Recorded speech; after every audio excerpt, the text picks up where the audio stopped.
ऊपर तू स्वामी, सो दुख कैसा पावै। बोल ना जाने माया मद माता, मरना चीत न आवे।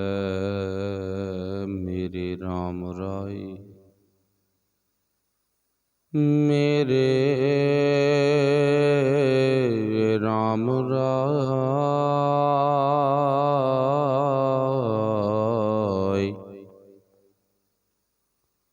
तू संतां का संत तेरे, तेरे सेवक को पौ किछु नाही। जम नहीं आवे नेरे, तेरे सेवक को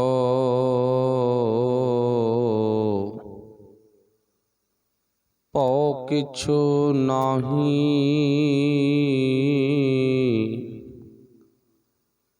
जम नहीं आवे नेरे।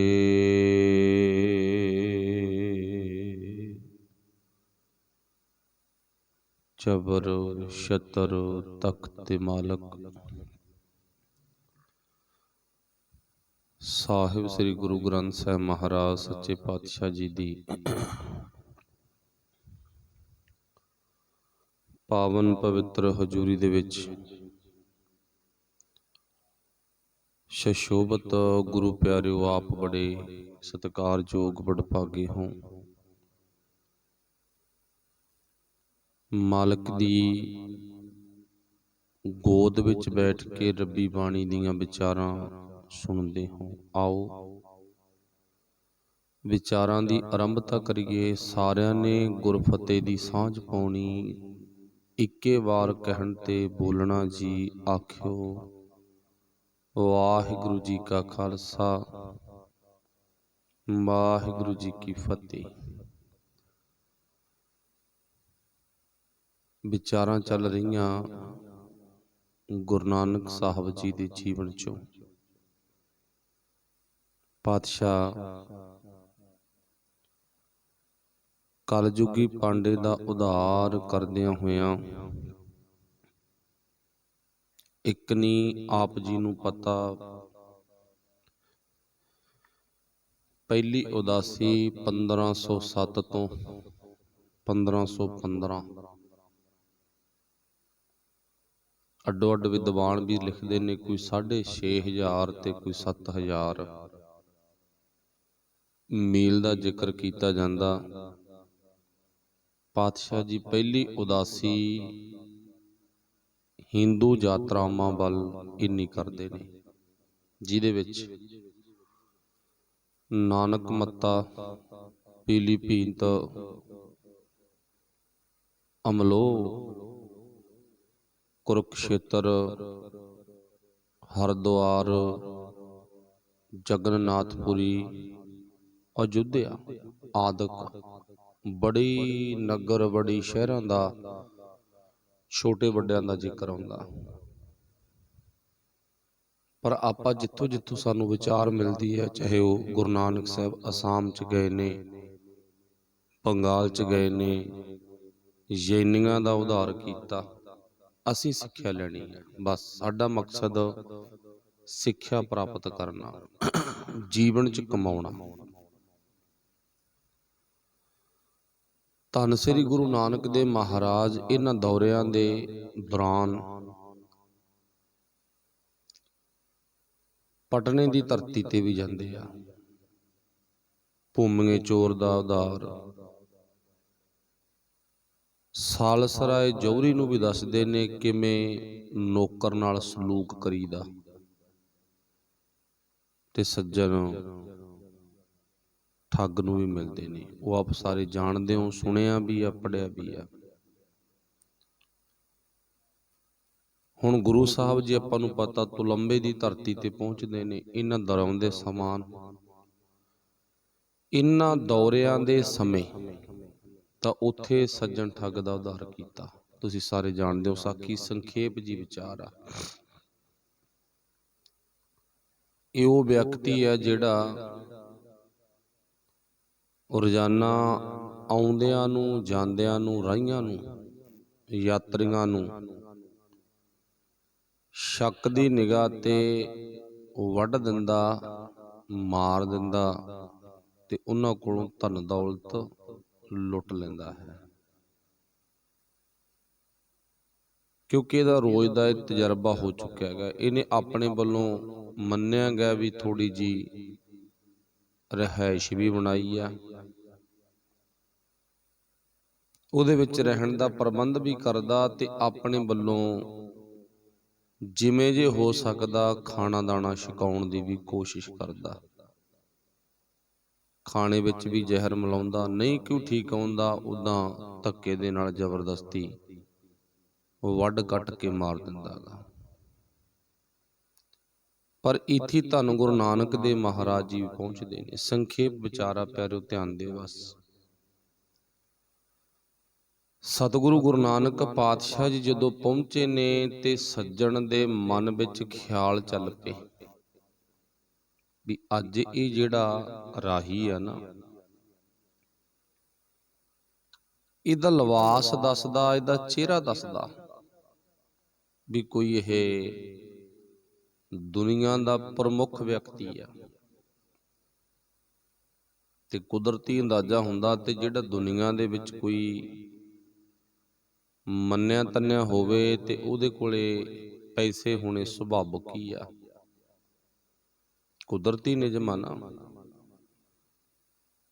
ਪੁਸ਼ਾਕ ਦੱਸਦੀ ਆ ਵੀ ਬਹੁਤ ਇਹਦੇ ਕੋਲੇ ਧਨ ਦੌਲਤ ਹੋ ਸਕਦਾ। ਖੁੱਲਾ ਪਹਿਰਾਵਾ, ਖੁੱਲੇ ਪਹਿਰਾਵਾ ਵਿੱਚ ਧਨ ਦੌਲਤ ਪਰਦੇ 'ਚ ਹੁੰਦਾ। ਤੇ ਅੱਜ ਤਾਂ ਆਪਾਂ ਨੂੰ ਪਤਾ ਨਾ ਵੀ ਸਾਡੇ ਕੱਪੜੇ ਅਜਿਹੇ ਨੇ, ਬਹੁਤੀ ਵੱਡੀ ਤਾਂ ਨਹੀਂ, ਜੇ ਜੇਬ ਦੇ ਵਿੱਚ ਨਾ ਕੋਈ ਪੈਂਟ ਸ਼ਰਟ ਦੇ ਵਿੱਚ ਪੈਨ ਵੀ ਟੰਗਿਆ, ਪੈਨ ਵੀ ਪਾਇਆ ਤਾਂ ਅਗਲੇ ਬੰਦੇ ਨੂੰ ਉਹ ਵੀ ਨਜ਼ਰ ਆਉਂਦਾ ਵੀ ਇਹਦੇ ਕੋਲੇ ਪੈਨ ਆ, ਵਟੂਆ ਗਾ, ਪਰਸ ਆ ਨਾ ਉਹ ਵੀ ਨਜ਼ਰ ਆਉਂਦਾ ਇਹਦੇ ਕੋਲੇ ਵਟੂਆ। ਖਾਲੀ ਆ, ਭਰਿਆ ਉਹ ਦਿਸਦਾ। ਮੋਬਾਇਲ ਫੋਨ ਅੱਜ ਦੇ ਸੋ ਦੀਂਦਾ, ਪਰ ਖੁੱਲਾ ਪਹਿਰਾਵਾ ਉਹਦੇ ਵਿੱਚ ਪੜਦਾ ਹੁੰਦਾ ਇਹਨਾਂ ਚੀਜ਼ਾਂ ਦਾ। ਬੰਦੇ ਕੋਲੇ ਕੀ ਆ ਕੀ ਨਹੀਂ ਹੈ। ਪਰ ਸੱਜਣ ਨੇ ਜੋ ਸੋਚਿਆ ਉਹ ਸੱਚ ਆ। ਸੱਜਣ ਸੋਚਦਾ ਵੀ ਬੜਾ ਧਨਾੜ ਪੁਰਖ ਲੱਗਦਾ, ਅਮੀਰ ਪੁਰਖ ਲੱਗਦਾ, ਉਹਦਾ ਟੇਵਾ ਸੱਚ ਆ। ਬਾਬੇ ਨਾਨਕ ਨਾਲੋਂ ਧਨਾੜ ਵੀ ਕੌਣ ਹੋ ਸਕਦਾ ਤੇ ਬਾਬੇ ਨਾਨਕ ਨਾਲੋਂ ਅਮੀਰ ਕੌਣ ਹੋ ਸਕਦਾ? ਕੋਈ ਵੀ ਨਹੀਂ। ਚਲੋ ਇਹਨੇ ਆਪਣੇ ਵੱਲੋਂ ਪੇਸ਼ਕਸ਼ ਕੀਤੀ ਰਹਿਣ ਦੀ, ਰਹੋ ਮੇਰੇ ਕੋਲੇ ਰਾਤ ਕੱਟੋ, ਮੇਰਾ ਮਿਸ਼ਨ ਆ। ਆਉਂਦੇ ਜਾਂਦੇ ਰਾਹੀਆਂ ਨੂੰ ਰੋਕਣਾ, ਚਾਹ ਪਾਣੀ ਛਕਾਉਣਾ ਮੇਰਾ ਸੁਭਾਅ। ਗੁਰੂ ਸਾਹਿਬ ਕਹਿੰਦੇ ਤੈਨੂੰ ਮਿਲਣੀ ਆਏ ਆ, ਤੇਰੇ ਕੋਲ ਹੀ ਰੁਕਾਂਗੇ, ਕੋਈ ਗੱਲ ਨਹੀਂ। ਠਹਿਰੇ, ਮਿੱਠੀਆਂ ਮਿੱਠੀਆਂ ਆਮ ਜੀਆਂ ਗੱਲਾਂ ਕੀਤੀਆਂ ਤੇ ਚਾਹ ਪਾਣੀ ਪ੍ਰਸ਼ਾਦਾ ਪੇਸ਼ ਕੀਤਾ। ਛਕ ਲੋ। ਗੁਰੂ ਸਾਹਿਬ ਕਹਿੰਦੇ ਨਹੀਂ ਛਕਣਾ ਨਹੀਂ ਹੈ। ਇੱਥੇ ਕਾਰਨ ਪੁੱਛਿਆ ਵੀ ਕਿਉਂ? ਗੁਰੂ ਸਾਹਿਬ ਕਹਿੰਦੇ ਸਾਨੂੰ ਲੋੜ ਨਹੀਂ, ਕਿਉਂਕਿ ਜਦੋਂ ਚੀਜ਼ ਦੀ ਲੋੜ ਹੀ ਨਹੀਂ ਨਾ ਫਿਰ ਛਕਣ ਦਾ ਵੀ ਕੀ ਫਾਇਦਾ। ਬਾਬੇ ਨੂੰ ਆਪ ਨੂੰ ਲੋੜ ਨਹੀਂ, ਪ੍ਰਸ਼ਾਦਾ ਨਹੀਂ ਛਕਿਆ। ਰੇਤ ਅੱਕ ਆਹਾਰ ਕਰ, ਰੋੜਾਂ ਕੀ ਗੁਰ ਕਰੀ ਪਿਛਾਈ। ਇਹ ਤਾਂ ਉਹ ਬਾਬਾ ਜਿਹੜਾ ਰੇਤ ਅੱਕ ਆਹਾਰ ਕਰ, ਇਹ 36 ਪਦਾਰਥਾਂ ਤੇ ਲਾਲਾਂ ਸੁੱਟਣ ਵਾਲਾ ਬਾਬਾ ਨਹੀਂ ਹੈ। ਬਾਬਾ ਨਾਨਕ ਨਾ ਧਿਆਨ ਦਿਓ, ਆਹ ਬਾਬਾ ਗਾ। ਅੱਜ ਤਾਂ ਬਾਬੇ ਦੀਆਂ ਫੋਟੋਆਂ ਸੇਵ ਕੇਲੇ ਵਾਲੀਆਂ ਬਣਾਈਆਂ ਹੋਈਆਂ ਨੇ। ਤੇ ਭਾਈ ਗੁਰਦਾਸ ਨੂੰ ਪੁੱਛੋ ਬਾਬੇ ਦਾ ਖਾਣਾ ਕੀ ਆ? ਭਾਈ ਗੁਰਦਾਸ ਨੇ ਟੇਵਾ ਦਿੱਤਾ ਕਿ ਬਾਬਾ ਤਾਂ ਆਹ ਖੁਰਾਕ ਖਾਂਦਾ ਸੀ, ਲੋੜ ਮੁਤਾਬਕ ਜਿੱਥੇ ਕੋਈ ਲੋੜ ਪਏਗੀ। ਕੋਈ ਫਲ ਫਰੂਟ ਛਕ ਲਿਆ, ਕਿਸੇ ਨੇ ਰੁੱਖਾ ਮਿੱਸ਼ਾ ਸਕਾਤਾ ਉਹ ਛਕ ਲਿਆ, ਤੇ ਜ਼ਿਕਰ ਕੀਤਾ ਰੇਤ ਅੱਕ ਆਹਾਰ ਕਰ। ਇਹ ਤੋਂ ਇੱਕ ਦ੍ਰਿਸ਼ਟਾਂਤ ਹਵਾਲਾ ਮਿਲਦਾ, ਬਾਬਾ ਰੇਤੇ ਵਰਗਾ ਰੁੱਖਾ ਭੋਜਨ ਜਿੱਥੋਂ ਮਿਲ ਗਿਆ ਛਕ ਲੈਂਦਾ ਸੀ।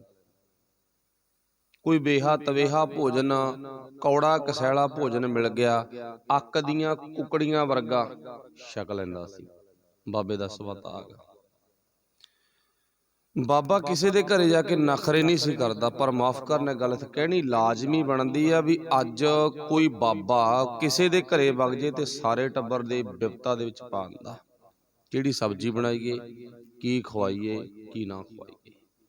ਇੱਕ ਪਿਆਰ ਹੁੰਦਾ, ਇੱਕ ਮਜਬੂਰੀ ਹੁੰਦੀ ਆ। ਪਿਆਰ 'ਚ ਥਕਾਵਟ ਅਕਾਵਟ ਨਹੀਂ ਹੁੰਦੀ, ਤੇ ਪਰ ਮਜਬੂਰੀ 'ਚ ਬੰਦੇ ਦਾ ਮਨ ਦੁਖੀ ਹੁੰਦਾ। ਹੁਣ ਸਤਿਗੁਰੂ ਗੁਰੂ ਨਾਨਕ ਪਾਤਸ਼ਾਹ ਨੇ ਕਿਹਾ ਨਹੀਂ, ਸਾਨੂੰ ਲੋੜ ਨਹੀਂ। ਬਾਬਾ ਹੋਰ ਖਾਣਾ ਖੁਸ਼ੀ ਖੁਆਰ, ਜਿੱਤ ਖਾਧਾ ਤਨ ਪੀੜੀਐ, ਮਨ ਮੈਂ ਚੱਲੇ ਬਕਾਰ। ਇਵੇਂ ਜਿਵੇਂ ਕਦੇ ਬਾਬਾ ਗੁਰੂ ਹਰਗੋਬਿੰਦ ਸਾਹਿਬ ਮਹਾਰਾਜ ਗਵਾਲੀਅਰ ਦੀ ਕੈਦ ਵਿੱਚ ਵੀ ਭੋਜਨ ਤੋਂ ਜਵਾਬ ਦਿੰਦਾ, ਭੋਜਨ ਦੀ ਲੋੜ ਨਹੀਂ। ਜਵਾਬ ਦਿੱਤਾ ਨਾ, ਉੱਥੇ ਵੀ ਭੋਜਨ 'ਚ ਜ਼ਹਿਰ ਮਿਲਾਇਆ ਜਾਂਦਾ ਤੇ ਇੱਥੇ ਵੀ ਜ਼ਹਿਰ ਮਿਲਾਇਆ ਗਿਆ। ਚਲੋ ਉਡੀਕ ਰਹੀ, ਨਹੀਂ ਭੋਜਨ ਖਾਣਾ ਫਿਰ ਸੌਂ ਜਾਓ। ਬਾਬਾ ਸੁੱਤਾ ਵੀ ਨਹੀਂ, ਕਿਉਂਕਿ ਜਿਨ੍ਹਾਂ ਨੂੰ ਨਾ ਦੁਨੀਆ ਨੂੰ ਜਗਾਉਣ ਦੀ ਫਿਕਰ ਹੋਵੇ, ਸੱਚ ਜਾਣਿਓ ਉਹਨਾਂ ਦੀਆਂ ਨੀਂਦਾਂ ਉੱਡ ਜਾਂਦੀਆਂ ਨੇ। ਧਿਆਨ ਦਿਓ, ਜਿਨ੍ਹਾਂ ਨੂੰ ਦੁਨੀਆ ਨੂੰ ਜਗਾਉਣ ਦਾ ਫਿਕਰ ਹੋਵੇ, ਕਦੇ ਟੇਵਾ ਲਾ ਕੇ ਵੇਖਿਓ, ਗ੍ਰੰਥੀ ਸੁਬਾਹ ਲੇਟ ਬੋਲ ਪਏ ਨਾ ਤੇ ਸਾਰਾ ਪਿੰਡ ਲਾਂਭਾ ਲੈ ਕੇ ਆ ਜਾਂਦਾ, ਕੀ ਗੱਲ ਅੱਜ ਉੱਠਿਆ ਨਹੀਂ, ਉੱਠੇ ਹੀ ਨਹੀਂ ਗਿਆ। ਤਰ੍ਹਾਂ ਤਰ੍ਹਾਂ ਦੇ ਮਜ਼ਾਕ ਕੀਤੇ ਜਾਂਦੇ ਨੇ, ਪਰ ਦੁਨੀਆ ਦਾ ਕੋਈ ਟਾਈਮ ਟੇਬਲ ਹੈ? ਸੋਚੋ, ਇੱਥੇ 12 ਵਜੇ ਆ ਗਿਆ, ਉਹ ਵੀ ਰੋਹ ਮਾਰਦਾ ਕਿ ਲੈ ਤੁਸੀਂ ਗੇਟ ਹੀ ਬੰਦ ਕਰੀ ਬੈਠੇ, ਹੁਣ ਤੇਰੀ ਖਾਤਰ ਅਸੀਂ ਗੇਟ ਖੁੱਲ੍ਹਾ ਰੱਖੀਏ। ਚਲੋ ਗੁਰੂ ਦੀ ਕਿਰਪਾ, ਦਲੀਲ ਦੇ ਆਧਾਰ ਤੇ ਵਿਚਾਰ ਹੋਣੀ ਜ਼ਰੂਰੀ ਆ, ਸਮੇਂ ਸਮੇਂ ਦੇ ਮੁਤਾਬਕ। ਵਕਤ ਵਿਚਾਰੇ ਸੋ ਬੰਦਾ ਹੋਏ। ਬੰਦਾ ਹੀ ਉਹ ਆ ਜਿਹੜਾ ਵਕਤ ਦੀ ਵਿਚਾਰ ਕਰਦਾ। ਹੁਣ ਸਕੂਲ ਦਾ ਇੱਕ ਟਾਈਮ ਆ, ਸਕੂਲ ਦੇ ਵਿੱਚ ਸਾਰਾ ਦਿਨ ਵਿਦਿਆਰਥੀ ਤੁਰੇ ਫਿਰਦੇ ਨਹੀਂ ਹੁੰਦੇ ਵੀ ਜਦੋਂ ਜੀ ਵਰਿਆ ਉਹਦੀ ਚੱਕ ਕੇ ਮੂੰਹ ਵਗ ਜਾਣ ਨਾ। ਇਹ ਤਾਂ ਬਾਬੇ ਨਾਨਕ ਦੇ ਘਰ ਦਾ ਸਕੂਲ ਆ, ਜਿੱਥੇ ਹੋਕਾ ਦਿੱਤਾ ਜਾਂਦਾ ਵੀ ਚਲੋ ਕੋਈ ਨਹੀਂ, ਜਦੋਂ ਤੈਨੂੰ ਟਾਈਮ ਮਿਲਿਆ ਤੂੰ ਉਦੋਂ ਆ ਜੀ। ਉੱਤੋਂ ਆਉਣਾ ਵੀ 12 ਵਜੇ ਤੇ ਰੋਹ ਵੀ ਮਾਰਨਾ। ਪਰ ਜਿਹੜੀ ਗੱਲ ਆਪਾਂ ਕਹਿੰਦੇ ਸੀ ਨਾ, ਜਿਨ੍ਹਾਂ ਨੇ ਦੁਨੀਆ ਨੂੰ ਜਗਾਉਣਾ ਹੋਵੇ ਨਾ, ਉਹਨਾਂ ਨੂੰ ਨੀਂਦਾਂ ਕਿੱਥੇ। ਹੁਣ ਬਾਬੇ ਨਾਨਕ ਨੇ ਦੁਨੀਆ ਨੂੰ ਜਗਾਉਣਾ ਗਾ, ਚੜਿਆ ਸੋਧਣ ਧਰਤ ਲੋਕਾਈ। ਹੁਣ ਗੁਰੂ ਪਾਤਸ਼ਾਹ ਜੀ ਨੂੰ ਸੱਜਣ ਕਹਿੰਦਾ ਸੌਂ ਜਾ, ਨੀਂਦ ਵੀ ਨਹੀਂ ਨਾ। ਪਤਾ ਨਾ ਭੋਜਨ 'ਚ ਵੀ ਜ਼ਹਿਰ ਮਿਲਿਆ, ਇਹ ਠੱਗ ਆ, ਲੁਟੇਰਾ, ਲੁੱਟ ਲੂ, ਮਾਰ ਦੂ ਬਿਨਾਂ ਵਜ੍ਹਾ ਤੋਂ। ਸੌਂਗੇ ਵੱਢ ਕੱਟ ਦੇਊਗਾ, ਕਿਉਂਕਿ ਉਹਦਾ ਨਿੱਤ ਦਾ ਨੇਮ ਸੀ, ਕਰਮ ਸੀ ਉਹਦਾ। ਆਉਂਦੇ ਜਾਂਦੇ ਰਾਹੀਆਂ ਨੂੰ ਲੁੱਟਣਾ, ਵੱਢਣਾ, ਮਾਰਨਾ, ਖਤਮ ਕਰਨਾ। ਪਰ ਗੁਰੂ ਨਾਨਕ ਸਾਹਿਬ ਦੇ ਵਿੱਚ ਕੈਸੀ ਕਲਾ। ਪਹਿਲਾ ਪਹਿਰ ਰਾਤ ਦਾ ਬਤੀਤ ਹੋਇਆ, ਦੂਜਾ ਪਹਿਰ ਰਾਤ ਦਾ ਬਤੀਤ ਹੋਇਆ ਤੇ ਰਾਤ ਦਾ ਤੀਜਾ ਪਹਿਰ ਆ ਗਿਆ। ਉਹ ਕਿਹੜਾ? ਜਿਹਨੂੰ ਬਾਣੀ ਰੋਜ਼ ਪੁਕਾਰਦੀ ਆ, ਅੰਮ੍ਰਿਤ ਵੇਲਾ ਸਚ ਨਾਉ ਵਡਿਆਈ ਵਿਚਾਰ। ਜਿਹਨੂੰ ਬਾਣੀ ਕਹਿੰਦੀ ਆ ਭਿੰਨੀ ਰਹਿਣੜੀਏ ਚਮਕਣ ਤਾਰੇ, ਤੇ ਇਹ ਭਿੰਨੀ ਰਹਿਣੜੀਏ ਦੇ ਵਿੱਚ ਚਮਕਣ ਤਾਰੇ। ਜਾਗਦੇ ਕੌਣ ਨੇ? ਜਾਗੇ ਮੇਰੇ ਰਾਮ ਪਿਆਰੇ। ਸੰਤ ਜਨ ਜਾਗਦੇ ਨੇ, ਰੱਬ ਦੇ ਪਿਆਰੇ ਜਾਗਦੇ ਆ ਤੀਜੇ ਪਹਿਰ, ਚੌਥੇ ਪਹਿਰ। ਤੇ ਬਾਬਾ ਨਾਨਕ ਤਾਂ ਰੱਬ ਦੇ ਪਿਆਰਿਆਂ ਨੂੰ ਜਗਾਉਣ ਵਾਲਾ ਨਾ। ਤੇ ਗੁਰੂ ਪਾਤਸ਼ਾਹ ਨੇ ਮਰਦਾਨੇ ਨੂੰ ਕਿਹਾ, ਮਰਦਾਨਿਆ ਰਬਾਬ ਛੇੜ, ਬਾਣੀ ਆਈ ਆ, ਛੇੜ ਰਬਾਬ। ਉਸ ਵਕਤ ਸੱਜਣ ਉਡੀਕਦਾ ਉਡੀਕਦਾ ਸੌਂ ਗਿਆ। ਹੁਣ ਵੀ ਸੁੱਤੇ, ਹੁਣ ਵੀ ਸੁੱਤੇ, ਪਰ ਗੁਰੂ ਪਾਤਸ਼ਾਹ ਨੇ ਸੁੱਤਾ, ਸੱਜਣ ਸੌਂ ਗਿਆ। ਜਦੋਂ ਰਬਾਬ ਤੇ ਮਰਦਾਨੇ ਨੇ ਹੱਥ ਧਰਿਆ, ਆਵਾਜ਼ ਆਈ, ਸੱਜਣ ਤਰਬਕ ਕੇ ਉੱਠਿਆ। ਆ ਕੀ ਗੱਲ ਆ? ਕੌਣ ਆ ਇਹ? ਜਦੋਂ ਉੱਠਿਆ ਨਾ, ਕੁਦਰਤੀ ਗੱਲ ਆ, ਅੰਮ੍ਰਿਤ ਵੇਲਾ। ਦੇਖੋ ਇੱਕ ਗੱਲ ਪਿਆਰਿਓ ਧਿਆਨ ਚ ਰੱਖਿਓ ਥੋੜੀ ਜੀ, ਗੁਰਬਾਣੀ ਦੇ ਵਿੱਚ ਕਿਸੇ ਵਕਤ ਨੂੰ ਖਾਸ ਤੌਰ ਤੇ ਸਪੈਸ਼ਲ ਤੌਰ ਤੇ ਚੰਗਾ ਵੀ ਨਹੀਂ ਮੰਨਿਆ ਤੇ ਸਪੈਸ਼ਲ ਤੌਰ ਤੇ ਕਿਸੇ ਵਕਤ ਨੂੰ ਮਾੜਾ ਵੀ ਨਹੀਂ ਮੰਨਿਆ। ਜਾਣੀ ਕਿ ਚੰਗੇ ਮਾੜੇ ਦਿਨਾਂ ਦਾ ਭਰਮ, ਸਗਨ ਅਪਸਗਨ, ਇਹ ਸਾਡੀ ਵਿਚਾਰ ਆ, ਬਾਣੀ ਦੀ ਵਿਚਾਰ ਨਹੀਂ ਹੈ। ਜਾਣੀ ਕਿ ਕਦੋਂ ਵੀ ਅਸੀਂ ਉਸ ਅਕਾਲ ਪੁਰਖ ਵਾਹਿਗੁਰੂ ਦਾ ਜਸ ਗਾ ਸਕਦੇ ਹਾਂ, ਕਦੇ ਵੀ, ਸੁਬਾਹ ਸ਼ਾਮ ਦੁਪਹਿਰੇ ਰਾਤ, ਜਦੋਂ ਮਰਜੀ। ਪਰ ਇੱਕ ਗੱਲ ਜ਼ਰੂਰ ਧਿਆਨ 'ਚ ਰੱਖਣਾ, ਕਿਉਂਕਿ ਮੇਰਾ ਗੁਰੂ ਨਾਨਕ ਸਾਹਿਬ ਨਾ ਡਾਕਟਰ ਵੀ ਆ, ਤੇ ਡਾਕਟਰਾਂ ਨੂੰ ਆਪਾਂ ਨੂੰ ਪਤਾ ਸਰੀਰ ਨੂੰ ਸੰਭਾਲਣ ਦੇ ਲਈ ਨੌਲੇਜ ਹੁੰਦੀ ਹੈ ਵੀ ਇਹਨੂੰ ਕਿਹੜੇ ਟਾਈਮ ਤੇ ਕਿਹੜੀ ਚੀਜ਼ ਦੀ ਲੋੜ ਆ। ਸਰੀਰ ਨੂੰ ਸੰਭਾਲਣ ਦੇ ਲਈ ਡਾਕਟਰ ਨੂੰ ਪਤਾ ਹੁੰਦਾ ਨਾ।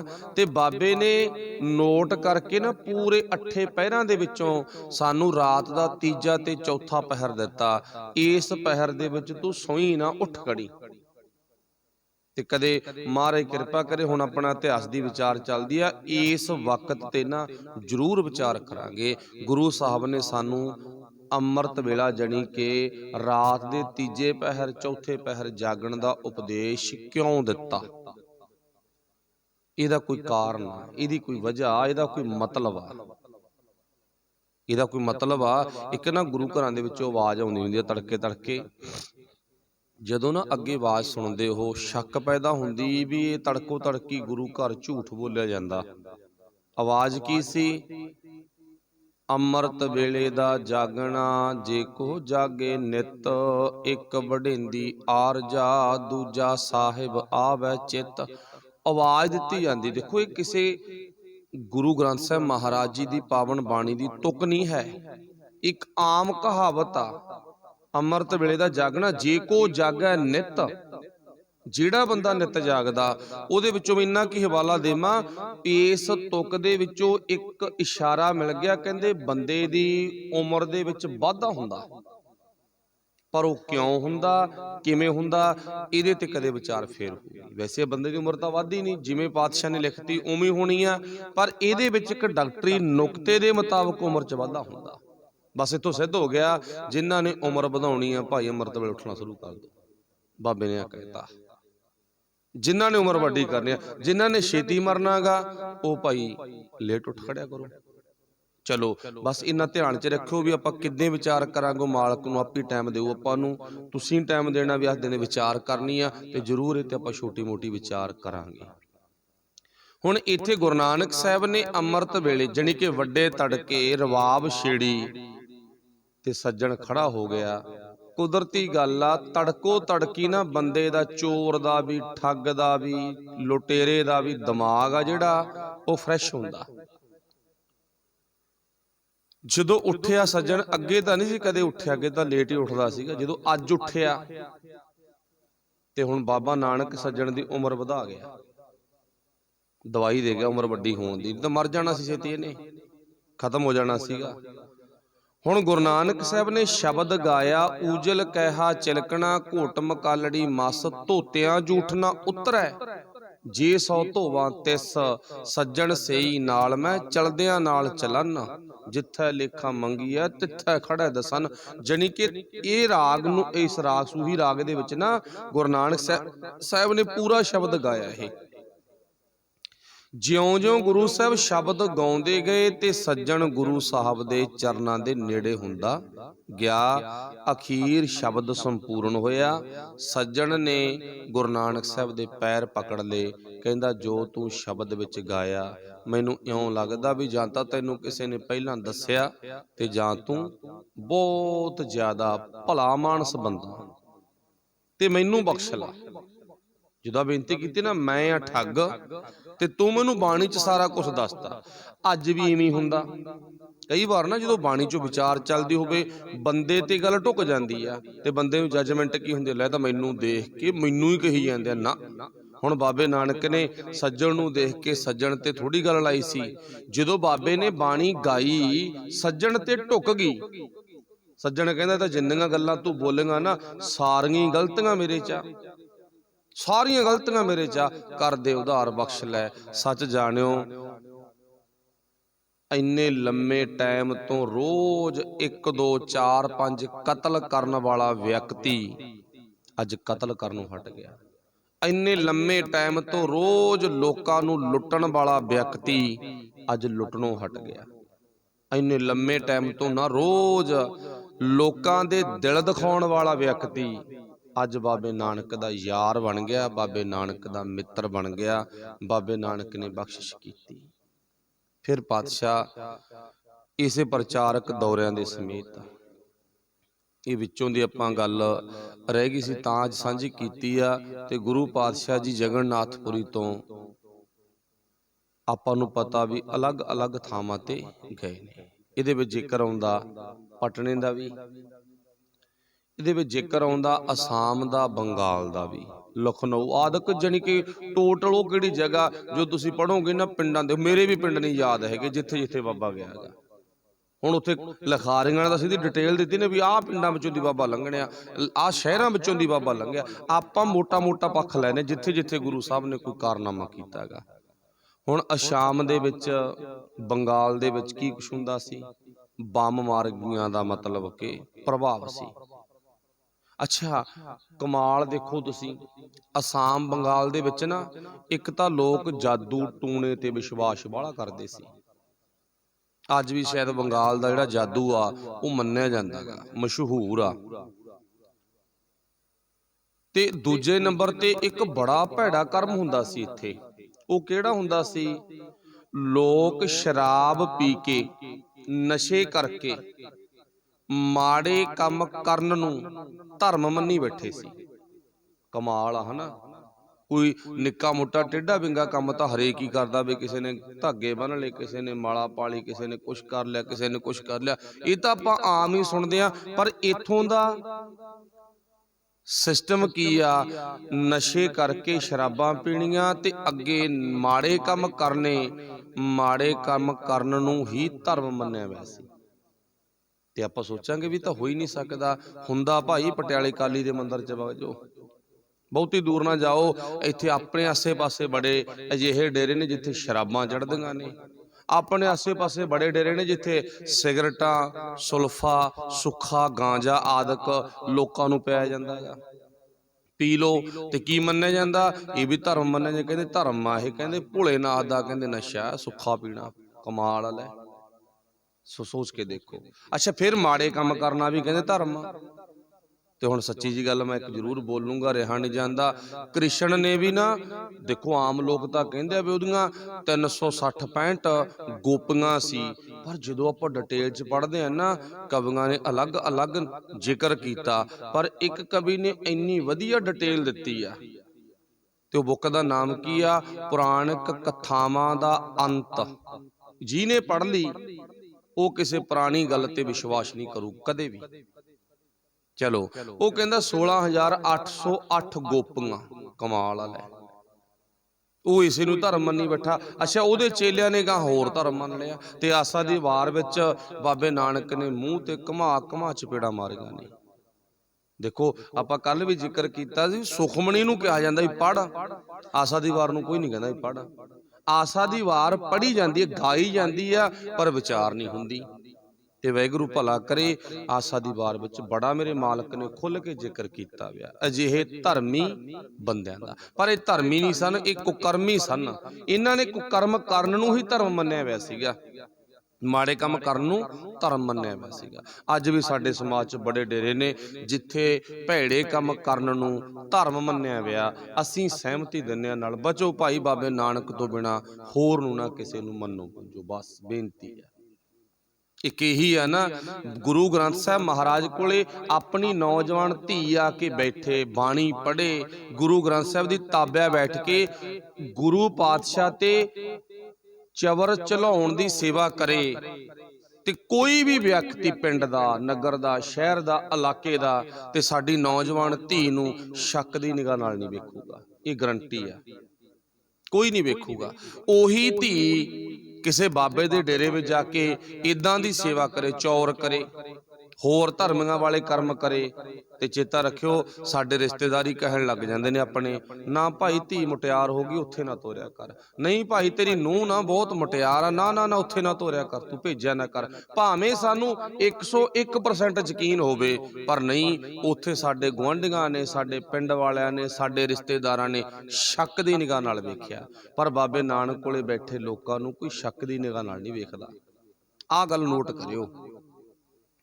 बाबे नानक कोले बैठो, अपने बच्चों नू बहाओ, अपने नौजवान बच्ची बच्चियां नू कहो भाई पुत्त तू जा रोज नमस्कार कर, गुरु नानक साहब कोले जा तू। हाँ उत्थों दा कोई बंदा माड़ा हो सकदा, कोई मेरे वर्गा बाबा वो व्यभिचारी हो सकदा, माड़े कर्म करन वाला हो सकदा, पर गुरु ग्रंथ साहब ते गुरु नानक साहब ते शक नहीं कीता जांदा।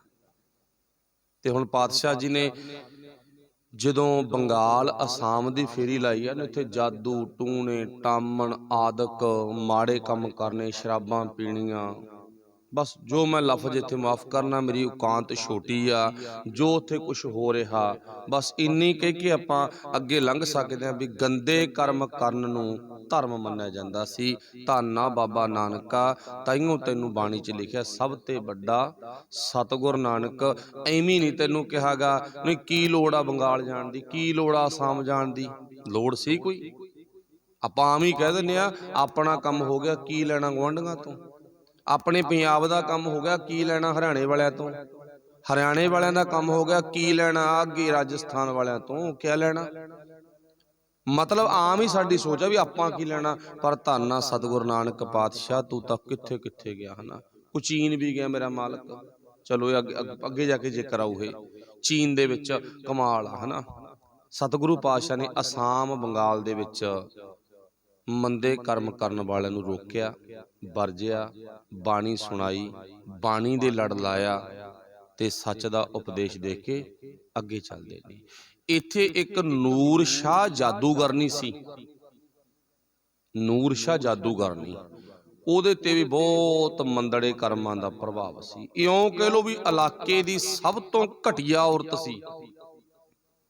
देखो जिक्र इतिहास च आ गया, बाबे नानक ने इलाके दी सब तो निकम्मी भावना सोच माड़े विचारां वाली भैन दा भी उधार करता। ते माफ करना इदां दा कोई मिलदा, कोई बस बिरले कई। फिर पातशाह जी आप जी नूं पता गा पटना की धरती ते जांदे ने, गुरु पातशाह ने पटने की धरती ते जाके एक कौतक वरताया। वो किहड़ा कौतक आ? सतगुरु पातशाह जी ने भाई मरदाना जी नूं एक हीरा दिता, कहंदा मरदानिया भोजन पानी का प्रबंध कर, इस हीरे नूं तू ना जिथे भी कोई खरीदूगा उथे दे आ, ते अगले तो तू सीधा लियाई राशन लियाई, बस इन्ना काम करी। मरदाना कहंदा सत बचन जी।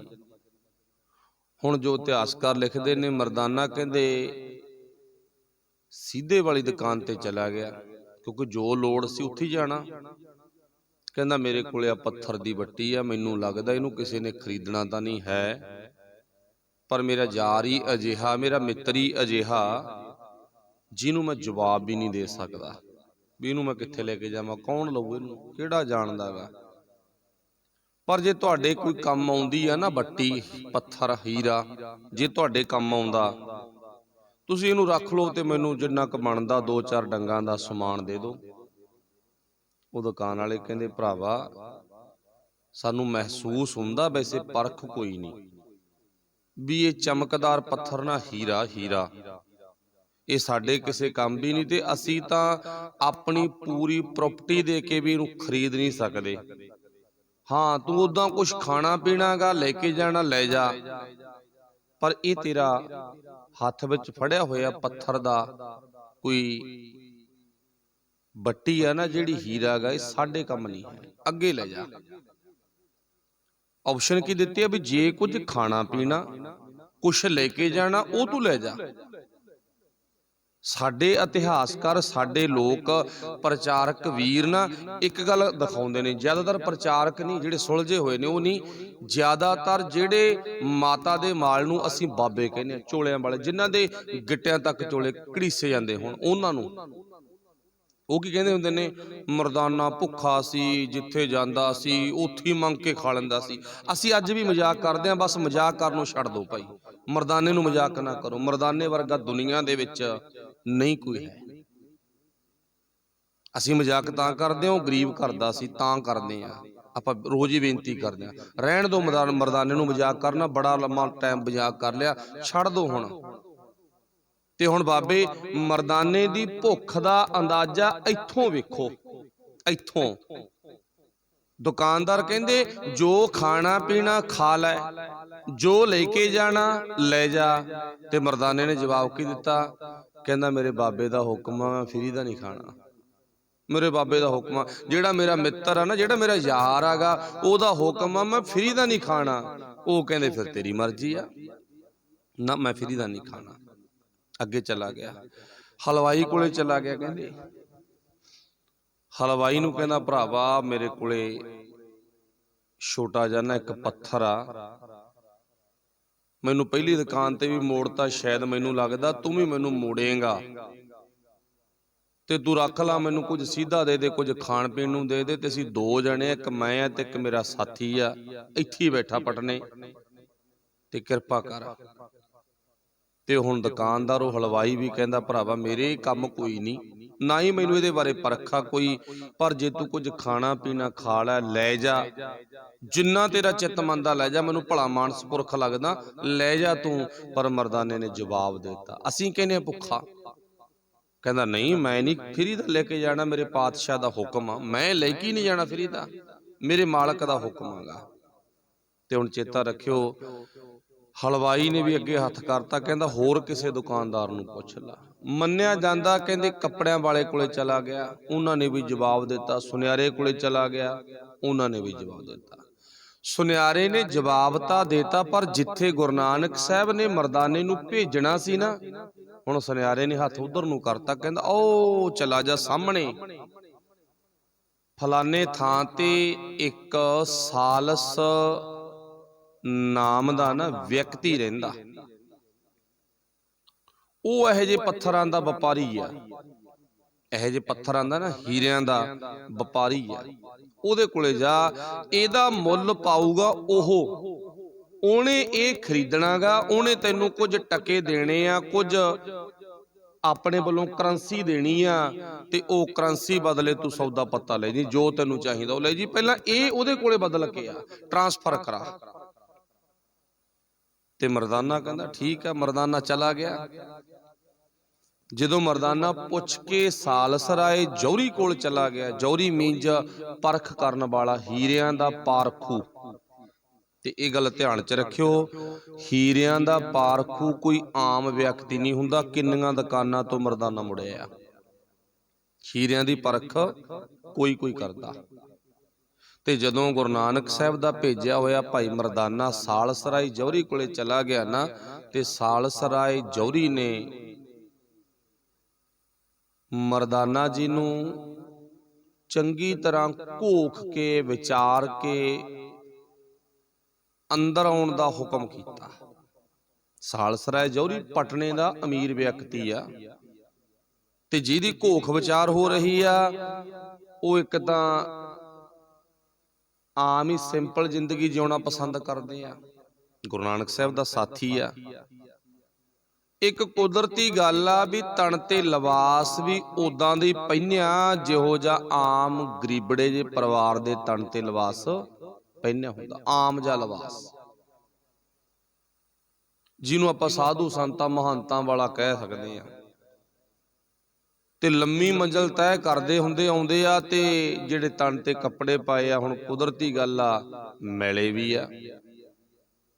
ਕੁਦਰਤੀ ਨਿਯਮ ਨਾ, ਆਪਾਂ 100-200 ਕਿਲੋਮੀਟਰ ਚੱਲ ਜਾਈਏ ਗੱਡੀ ਮੋਟਰਸਾਈਕਲ ਤੇ, ਤਨ ਤੇ ਪਹਿਨੇ ਕੱਪੜੇ ਮੈਲੇ ਤਾਂ ਆਪਣੇ ਹੋ ਜਾਂਦੇ, ਕੁਦਰਤੀ ਨਿਯਮ ਆ ਇੱਕ। ਤੇ ਉਹ ਤਾਂ ਗੁਰੂ ਨਾਨਕ ਪਾਤਸ਼ਾਹ ਦਾ ਤਾਂ ਰੋਜ਼ ਦਾ ਕਰਮ ਆ।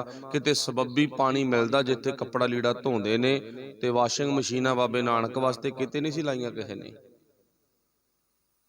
ਤੇ ਤਨ ਤੇ ਮੈਲੇ ਜੇ ਕੱਪੜੇ ਵੇਖ ਕੇ, ਪੁਰਾਣੇ ਜੇ ਕੱਪੜੇ ਵੇਖ ਕੇ, ਆਮ ਚਾਲ ਚੱਲਣ ਜਾ ਵੇਖ ਕੇ ਸਾਲਸਰਾਏ ਜੌਹਰੀ ਨੇ ਮਰਦਾਨੇ ਨੂੰ ਮਿਲਣ ਦੀ ਇਜਾਜ਼ਤ ਤਾਂ ਦੇਤੀ ਵੀ ਆ ਜਾ, ਪਰ ਹੈਰਾਨ ਆ ਉਹ। ਆਇਆ ਕਿਸ ਕੰਮ ਲਈ ਆ? ਮਰਦਾਨੇ ਨੇ ਹੱਥ ਅੱਗੇ ਕਰਤਾ, ਆ ਦੇਖ ਆ ਵੇਚਣ ਆਇਆ, ਇਹਨੂੰ ਖਰੀਦ ਲਾ ਤੂੰ, ਤੇ ਫਿਰ ਮੈਂ ਤੇਰੇ ਵੱਲੋਂ ਦਿੱਤੇ ਹੋਏ ਪੈਸਿਆਂ ਦਾ ਭੋਜਨ ਖਰੀਦ ਕੇ ਲੈ ਕੇ ਜਾਣਾ। ਜਦੋਂ ਸਾਲਸਰਾਏ ਜੌਹਰੀ ਨੂੰ ਆਹ ਗੱਲ ਕਹੀ ਨਾ ਵੀ ਆਹ ਹਥੇਲੀ ਤੇ ਦੇਖ ਕੀ ਆ, ਤੇ ਜਿਹੜਾ ਪਹਿਲਾਂ ਸ਼ੱਕ ਦੀ ਨਿਗਾਹ ਨਾਲ ਵੇਖਦਾ ਸੀ ਵੀ ਇਹ ਤਾਂ ਆਮ ਜਿਹਾ ਵਿਅਕਤੀ ਆ, ਪੈਰ ਦੇ ਅੰਗੂਠੇ ਤੋਂ ਸਿਰ ਦੇ ਬਾਲ ਤੱਕ ਕੰਬ ਗਿਆ, ਖੜਾ ਹੋ ਗਿਆ ਆਪਣੀ ਗੱਦੀ ਤੋਂ, ਖੜਾ ਹੋ ਕੇ ਕਹਿੰਦਾ ਭਲਿਆ ਮਾਨਸਾ ਤੂੰ ਕਮਾਲ ਆ, ਹੀਰੇ ਨੂੰ ਐਂ ਚੱਕੀ ਫਿਰਦਾ, ਐਂ ਚੱਕੀ ਫਿਰਦਾ। ਮੰਨ ਲਓ ਇੱਕ ਰੱਬ ਦਾ ਪਿਆਰਾ ਜਿਹੜਾ ਹੀਰੇ ਨੂੰ ਐਂ ਚੱਕੀ ਫਿਰਦਾ, ਤੇ ਹੁਣ ਬੈਂਕਾਂ ਦੇ ਵਿੱਚ ਕਰੰਸੀ ਆਉਂਦੀ ਆ, ਗੱਡੀ ਦੇ ਅੱਗੇ 2 ਬਾਡੀਗਾਰਡ, ਗੱਡੀ ਦੇ ਪਿੱਛੇ 2 ਬਾਡੀਗਾਰਡ ਰਫਲਾਂ ਵਾਲੇ, ਅੰਦਰ ਵੜਦੇ ਨੇ ਤਾਂ ਵੀ ਗੱਡੀ ਦੇ ਪੈਸਿਆਂ ਦੇ ਅੱਗੇ, ਬਾਹਰ ਆਉਂਦੇ ਨੇ ਤਾਂ ਵੀ ਉਦਾਂ ਦੀ ਤਰਤੀਬ ਬਣਾਈ ਜਾਂਦੀ ਆ, ਅੱਗੇ ਪਿੱਛੇ ਪੈਸੇ ਦੇ ਰਫਲਾਂ ਵਾਲੇ ਬੰਦੇ ਹੁੰਦੇ ਨੇ। ਫਿਰ ਕਿਸੇ ਨੂੰ ਨੇੜੇ ਨਹੀਂ ਜਾਣਦੇ, ਪਾਸੇ ਪਾਸੇ ਪਾਸੇ ਏਦਾਂ ਹੀ ਬੋਲਦੇ ਆ ਨਾ, ਸਾਰਿਆਂ ਨੇ ਵੇਖਿਆ, ਪਾਸੇ ਹੋ ਜਾਓ, ਨਹੀਂ ਪਾਸੇ ਹੋ ਜਾਓ, ਪੈਸਾ ਬਹੁਤ ਜ਼ਿਆਦਾ, ਕਿਤੇ ਉਹਨਾਂ ਖੋ ਕੇ ਲੈ ਜੇ ਕੋਈ। ਸਾਲਸਰਾਏ ਕਹਿੰਦਾ ਕਮਾਲ ਆ, ਤੂੰ ਐਡਾ ਵੱਡਾ ਮਹਿੰਗਾ ਕੀਮਤੀ ਹੀਰਾ ਐਂ ਚੱਕੀ ਫਿਰਦਾਂਗਾ। ਤੇ ਮਰਦਾਨੇ ਨੇ ਜਵਾਬ ਪਤਾ ਕੀ ਦਿੱਤਾ? ਇਹ ਤੇਰੇ ਲਈ ਮਹਿੰਗਾ ਹੋਊ, ਪਰ ਮੈਨੂੰ ਤਾਂ ਇਹ ਪੱਥਰ ਦੀ ਵੱਟੀ ਜੁਗੀ ਲੱਗਦੀ ਆ, ਮੇਰੇ ਲਈ ਕੋਈ ਮਹਿੰਗਾ ਨਹੀਂ। ਇੱਥੋਂ ਸਿੱਧ ਹੋ ਗਿਆ ਬਾਬਾ ਨਾਨਕ ਦੇ ਨਾਲ ਰਹਿਣ ਵਾਲਾ ਨਾ, ਜਿਹਦੇ ਹੱਥ ਵਿੱਚ ਹੀਰਾ, ਲੋਕ ਕਹਿੰਦੇ ਭੁੱਖਾ, ਲੋਕ ਕਹਿੰਦੇ ਨਾ ਭੁੱਖਾ, ਤੇ ਕਹਿੰਦਾ ਕੀ ਆ, ਇਹ ਤੇਰੇ ਲਈ ਹੀਰਾ ਹੋਊਗਾ, ਮੇਰੇ ਲਈ ਤਾਂ ਆਮ ਹੀ ਵੱਟੀ ਆ। ਤੇ ਜਿਹਦੇ ਕੋਲੇ ਹੀਰੇ ਹੋਣ ਨਾ, ਹੀਰੇ ਨੂੰ ਉਹ ਵੀ ਨਹੀਂ ਕਹਿੰਦਾ ਵੀ ਇਹ ਆਮ ਹੀ ਵੱਟੀ ਆ, ਉਹ ਵੀ ਅਗਲਾ ਛਾਤੀ ਨਾਲ ਲਾ ਕੇ ਰੱਖਦਾ, ਹੀਰਾ ਵੈਸੇ ਤਾਂ ਹੈ ਹੀ ਨਹੀਂਗਾ ਆਪਣੇ ਕੋਲੇ, ਨਾ ਤੁਹਾਡੇ ਕੋਲੇ, ਨਾ ਮੇਰੇ ਕੋਲੇ, ਨਾ ਵੇਖਿਆ, ਪਰ ਜਿਹਦੇ ਕੋਲੇ ਹੈਗੇ ਨੇ, ਐਸੀ ਗੱਲ ਨਹੀਂ ਵੀ ਨਹੀਂ ਹੈਗੀ, ਹੈਗੇ ਨੇ। ਜਿਹਦੇ ਕੋਲੇ ਹਨ ਉਹ ਬਹੁਤ ਲੁਕੋ ਕੇ ਰੱਖੇ ਹੋਏ ਨੇ, 7 ਜਿੰਦੇ ਅੰਦਰ ਰੱਖੇ ਹੋਏ ਨੇ ਅਗਲੇ ਨੇ, ਜਿਹਦੇ ਕੋਲੇ ਹੈਗਾ ਇੱਕ ਅੱਧਾ। ਤੇ ਇਹਨੂੰ ਤੂੰ ਉਹੀ ਚੱਕੀ ਫਿਰਦਾ, ਭਲਿਆ ਮਾਨਸਾ ਆਇਆ ਕਿੱਥੋਂ ਆ, ਕੌਣ ਆ ਤੂੰ? ਉਹ ਕਹਿੰਦਾ ਇਹ ਤਾਂ ਗੱਲ ਮੈਂ ਬਾਅਦ ਚ ਦੱਸੂ, ਪਹਿਲਾਂ ਮੈਨੂੰ ਮੇਰਾ ਸ਼ੰਕਾ ਦੂਰ ਕਰ। ਮਰਦਾਨਾ ਕਹਿੰਦਾ ਮੈਂ ਕਈ ਦੁਕਾਨਾਂ ਤੇ ਜਾ ਆਇਆ, ਇਹਨੂੰ ਖਰੀਦਿਆ ਕਿਸੇ ਨੇ, ਮੈਨੂੰ ਐ ਦੱਸ ਪਹਿਲਾਂ, ਗੱਲਾਂ ਤੇਰੇ ਨਾਲ ਬਾਅਦ ਚ ਕਰੂੰ, ਵੀ ਇਹਨੂੰ ਤੂੰ ਲਵੇਂਗਾ ਕਿ ਅੱਗੇ ਜਾਵਾਂ ਦੁਕਾਨ ਤੇ ਮੈਂ? ਤੇ ਹੁਣ ਸਾਲਸਰਾਏ ਕੀ ਕਹਿੰਦਾ? ਕਹਿੰਦਾ ਤੇਰਾ ਹੀਰਾ ਬੜਾ ਕੀਮਤੀ ਹੈ, ਬਹੁਤ ਜ਼ਿਆਦਾ ਕੀਮਤੀ ਹੈ, ਮੈਂ ਹੀਰਿਆਂ ਦਾ ਵਪਾਰੂ ਹੀ ਆ, ਤੇਰਾ ਮੈਂ ਹੀਰਾ ਪਰਖ ਲਿਆ, ਤੇਰੀ ਹਥੇਲੀ ਤੇ ਪਰਖ ਲਿਆ, ਮੈਨੂੰ ਪਰਖਾ, ਤੇਰਾ ਹੀਰਾ ਬੜਾ ਕੀਮਤੀ ਆ। ਪਰ ਭਲਿਆ ਮਾਨਸਾ ਇਹ ਹੀਰਾ ਨਾ ਇੰਨਾ ਕੁ ਕੀਮਤੀ ਆ ਵੀ ਜਿਹਦੀ ਭੇਟਾ ਮੈਂ ਤੈਨੂੰ ਦਰਸ਼ਨੀ ਭੇਟਾ ਦੇ ਸਕਦਾ, ਪਰ ਮੈਨੂੰ ਖਰੀਦ ਨਹੀਂ ਸਕਦਾ, ਇੰਨਾ ਕੁ ਕੀਮਤੀ ਹੈ। ਖਰੀਦਿਆ ਗਿਆ ਤੇਰਾ ਹੀਰਾ ਕੋਈ ਗੱਲ ਨਹੀਂ, ਇਹਦੀ ਮੈਂ ਦਰਸ਼ਨੀ ਭੇਟਾ ਤੈਨੂੰ ਦੇਊਂਗਾ, ਦਰਸ਼ਨ ਕਰਨ ਦੀ, ਪਰ ਇਹਨੂੰ ਮੈਂ ਖਰੀਦਣਾ ਨਹੀਂ ਹੈ। ਤੇ ਮਰਦਾਨਾ ਕਹਿੰਦਾ ਵੀ ਦਰਸ਼ਨੀ ਭੇਟਾ ਮੈਂ ਨਹੀਂ ਲੈ ਕੇ ਜਾਣੀ। ਗੱਲ ਤਾਂ ਪਿਛਲੀ ਬਣ ਗਈ ਨਾ ਇੱਥੇ ਵੀ, ਦਰਸ਼ਨੀ ਭੇਟਾ ਤੇਰੀ ਮੈਂ ਨਹੀਂ ਲੈ ਕੇ ਜਾਣੀ, ਕਿਉਂਕਿ ਮੇਰੇ ਬਾਬੇ ਦਾ ਹੁਕਮ ਆ, ਜਾਂ ਤੁਹਾਨੂੰ ਨਿਬੇੜ ਕੇ ਹੀ ਦੇ ਕੇ ਹੀ ਕਿਸੇ ਨੂੰ, ਤੇ ਫਰੀ ਦੇ ਵਿੱਚ ਲੈ ਕੇ ਕੁਛ ਨਹੀਂ ਆਉਣਾਗਾ। ਤੇ ਜਦੋਂ ਗੁਰੂ ਨਾਨਕ ਸਾਹਿਬ ਦਾ ਜ਼ਿਕਰ ਕੀਤਾ, ਮੇਰੇ ਬਾਬੇ ਨੇ ਕਿਹਾ, ਮੇਰੇ ਭਰਾ ਨੇ ਕਿਹਾ, ਤੇ ਸਾਲਸਰਾਏ ਕਹਿੰਦਾ ਤੇਰੇ ਨਾਲ ਕੋਈ ਹੋਰ ਵੀ ਆ? ਹਾਂ, ਜਿਹਨੇ ਮੈਨੂੰ ਭੇਜਿਆ ਨਾ ਉਹ ਤਾਂ ਪਿੱਛੇ ਹੋਰ ਆ, ਮੈਂ ਤਾਂ ਸੰਨ ਦੇ ਵਿੱਚ ਮੇਲ ਮਿਲਾਉਣ ਵਾਲਾ ਹੀ ਆਂਗਾ, ਪਿੱਛੇ ਤਾਂ ਕੋਈ ਹੋਰ ਤਾਕਤ ਆ ਗਈ। ਜਿਵੇਂ ਆਮ ਨਹੀਂ ਕਹਿੰਦੇ ਬੰਦਾ, ਕੋਈ ਆਪਾਂ ਖਰੀ ਜੀ ਗੱਲ ਕਰੀਏ, ਅਗਲਾ ਕਹਿੰਦਾ, ਆਮ ਹੀ ਕਹਿੰਦੇ ਨੇ ਇਹਨੂੰ ਹੰਕਾਰ ਆ, ਕਾਹਦਾ? ਇਹਦੇ ਪਿੱਛੇ ਸਰਕਾਰ ਬੋਲਦੀ ਆ, ਇਹਨੂੰ ਹੰਕਾਰ ਆ, ਇਹਦੇ ਪਿੱਛੇ ਨਾ ਆਮ ਹੀ ਗੱਲਾਂ ਕਹਿੰਦੇ ਨੇ, ਕੀ ਕਹਿੰਦੇ ਨੇ, ਇਹਦੇ ਪਿੱਛੇ ਸੰਗਤ ਬੋਲਦੀ ਆ, ਇਹਨੂੰ ਹੰਕਾਰ ਆ, ਇਹਦੇ ਪਿੱਛੇ ਪ੍ਰਬੰਧਕ ਬੋਲਦੇ ਆ, ਇਹਨੂੰ ਹੰਕਾਰ ਆ, ਇਹਦੇ ਪਿੱਛੇ ਸਰਕਾਰ ਬੋਲਦੀ, ਆਪਾਂ ਆਮ ਹੀ ਕਹਿ ਦਿੰਦੇ ਆ। ਬਿਲਕੁਲ ਭਾਈ, ਹੰਕਾਰ ਵੀ ਹੈਗਾ, ਮੰਨਣਾ ਪਊ, ਪਰ ਉਹ ਹੰਕਾਰ ਤੁਹਾਡੇ ਵਾਲਾ ਨਹੀਂ ਹੈ। ਸਾਡੇ ਕੋਲੇ ਯੁਰਤ ਆ, ਸਵੈਮਾਨ ਆ, ਉਹ ਹੰਕਾਰ ਨਹੀਂ ਜਿਹੜਾ ਨਸ਼ਟ ਕਰ ਦੇਵੇ। ਸਾਡੇ ਕੋਲੇ ਉਹ ਹੰਕਾਰ ਆ ਜਿਹੜਾ ਅਸੀਂ ਕਰ ਸਕਦੇ ਹਾਂ, ਜਿਹਨੂੰ ਅਸੀਂ ਬਾਬੇ ਨਾਨਕ ਤੋਂ ਲੈਤਾ। बाबे नानक तो लेता ना, ਜਾਂ ਤੂੰ ਤਾਂ ਮੈਂ ਮਾਣ ਕੀਆ ਹੈ। गुरु नानक साहब ने बाणी चो दिता सानू भी जे मेरा मालक मेरे मगर ना सच्ची सरकार, सच्ची संगत, सच्चे गुरमुख प्यारे, जो बाबा नानक पिछे आ तां मेरे कोले हंकार भी है। जां तू तां मैं मान किया है। जे मेरा बाबा मेरे नाल आ ना ते मैं मान भी कीता भी मैनू कोई बुला नहीं सकता। मरदाना जी कहते ने है मेरे पिछे सच्ची सरकार दा हथ आ, हथ ओहदा गा। साल सराय कहंदा फिर मैनू ओहदे कोले लै चल जिहदे कोलों आया। ते गुरु नानक साहब नाल मिलनी हुई। गुरु नानक साहब नूं साल सराय कहंदा फिर इत्थे नहीं गल बननी, तुसीं मेरे घर चलो, मेरे घर चलो ते उत्थे जाके आपां गल्लां बातां करांगे। ਐਡੇ ਵੱਡੇ ਤੁਸੀਂ ਅਮੀਰ ਵਿਅਕਤੀ, ਪਰਖ ਤਾਂ ਕਰ ਲਈ ਨਾ ਸਾਲਸਾ ਰਾਏ ਨੇ, ਕਹਿਤਾ ਸ਼ਾਇਦ ਅਜੇ ਤੱਕ ਕਿਸੇ ਨੇ ਬਾਬੇ ਨਾਨਕ ਨੂੰ ਅਮੀਰ ਨਾ ਕਿਹਾ ਹੋਵੇ, ਧਨਾੜ ਨਾ ਕਿਹਾ ਹੋਵੇ, ਪਰ ਇੱਥੇ ਗੁਰੂ ਨਾਨਕ ਸਾਹਿਬ ਨੂੰ ਸਾਲਸਾ ਰਾਏ ਕਹਿੰਦਾ ਤੁਸੀਂ ਇੰਨੇ ਅਮੀਰ ਵਿਅਕਤੀ ਤੇ ਆ ਹੀਰੇ ਜਿਹੀ ਚੱਕੀ ਫਿਰਦੇ ਹੋ, ਹੀਰੇ ਉਹੀ ਚੱਕੀ ਫਿਰਦੇ ਹੋ, ਆਓ ਤੇ ਤੁਹਾਨੂੰ ਮੈਂ ਸਪੈਸ਼ਲ ਜਗ੍ਹਾ ਤੇ ਵਿਖਾਉਣਾ। ਤੇ ਗੁਰੂ ਨਾਨਕ ਸਾਹਿਬ ਕਹਿੰਦੇ ਅਸੀਂ ਤੇਰਾ ਕਰਕੇ ਹੀ ਆਏ ਆ ਪਟਨੇ 'ਚ, ਤੇ ਪਟਨੇ 'ਚ ਸਾਡਾ ਹੋਰ ਕੋਈ ਨਹੀਂ, ਸਪੈਸ਼ਲ ਤੂੰ ਹੀ ਆ। ਤੇ ਗੁਰੂ ਪਾਤਸ਼ਾਹ ਜੀ ਨੂੰ ਆਪਣੇ ਘਰ ਲਗਿਆ। ਤੇ ਆਓ ਭਗਤ ਕਰਨ ਤੋਂ ਪਹਿਲਾਂ ਆਪਾਂ ਵੀ ਪੁੱਛ ਲੈਂਦੇ ਹਾਂ ਵੀ ਛਕੋਗੇ ਕੀ, ਮੈਂ ਉਹੀ ਬਣਵਾਉਂ, ਕੀ ਛਕੋਗੇ? ਗੁਰੂ ਨਾਨਕ ਪਾਤਸ਼ਾਹ ਕਹਿੰਦੇ ਛਕਾਂਗੇ ਤਾਂ ਬਾਅਦ 'ਚ, ਪਹਿਲਾਂ ਆਪਾਂ ਦੋ ਚਾਰ ਗੱਲਾਂ ਕਰਾਂਗੇ, ਵਿਚਾਰਾਂ ਕਰਾਂਗੇ, ਫੇਰ ਛਕਾਂਗੇ, फिर जरूर छकांगे, छक के जावांगे, छकण वास्ते आए आ। पर गल्लां की ने? गुरु पातशाह कहंदे कम की करदा, क्योंकि एक ना गल ध्यान च रखियो, बाबे नानक नूं जिहड़ा भी व्यक्ति मिलदा सी, बाबा नानक पहलां पुछदे उहनूं इह सी भी कम की करदा तूं, पहलां पुछदे इह सी। भूमियां चोर मिलिया, पुछया कम दस पहलां की करदा, पर उहने पहलां बचन कर लए सी, कहंदा मैनूं कम ना पुछी मेरा। कोई भी मिलिया, गुरु पातशाह नूं सालसराय कहंदा जी मैं आ जौहरी। हुण बंदे ने थोड़ा जिहा उच्चे लेवल 'च गल करनी है ना, भी मैं आ जौहरी, हीरियां दा वपारी आ, हीरियां दी परख करदांगा, असली हीरे कढ लैना ते नकलियां नूं पासे सुੱਟ दिन्नागा। ते बाबा नानक हस पिया, कहंदा कदे मैनू नहीं लगता भी तू असली हीरे की परख की होनी है, असली हीरे की तैं परख नहीं की।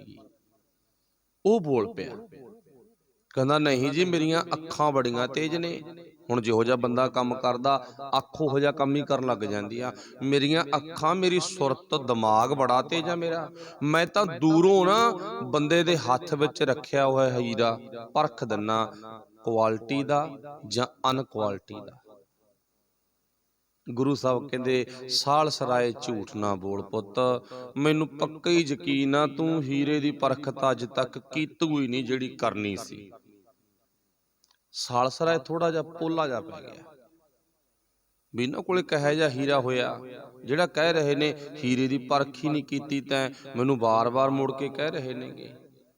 बोल पिया, कहंदा चंगा गुरमुखो फिर मैनूं दसो किहड़े हीरे दी नहीं परख कीती, मैं बाद च गल करूं। हुण पहिलां तुसीं मेरी गल दो वारी टोकती ना, ते हुण तुसीं गल करो। कोले फिरदा सी सालसराय दा नौकर, ते गुरु पातशाह कहंदे इह कौन आ, कौन आ इह? सालसराय कहंदा जी मेरा नौकर।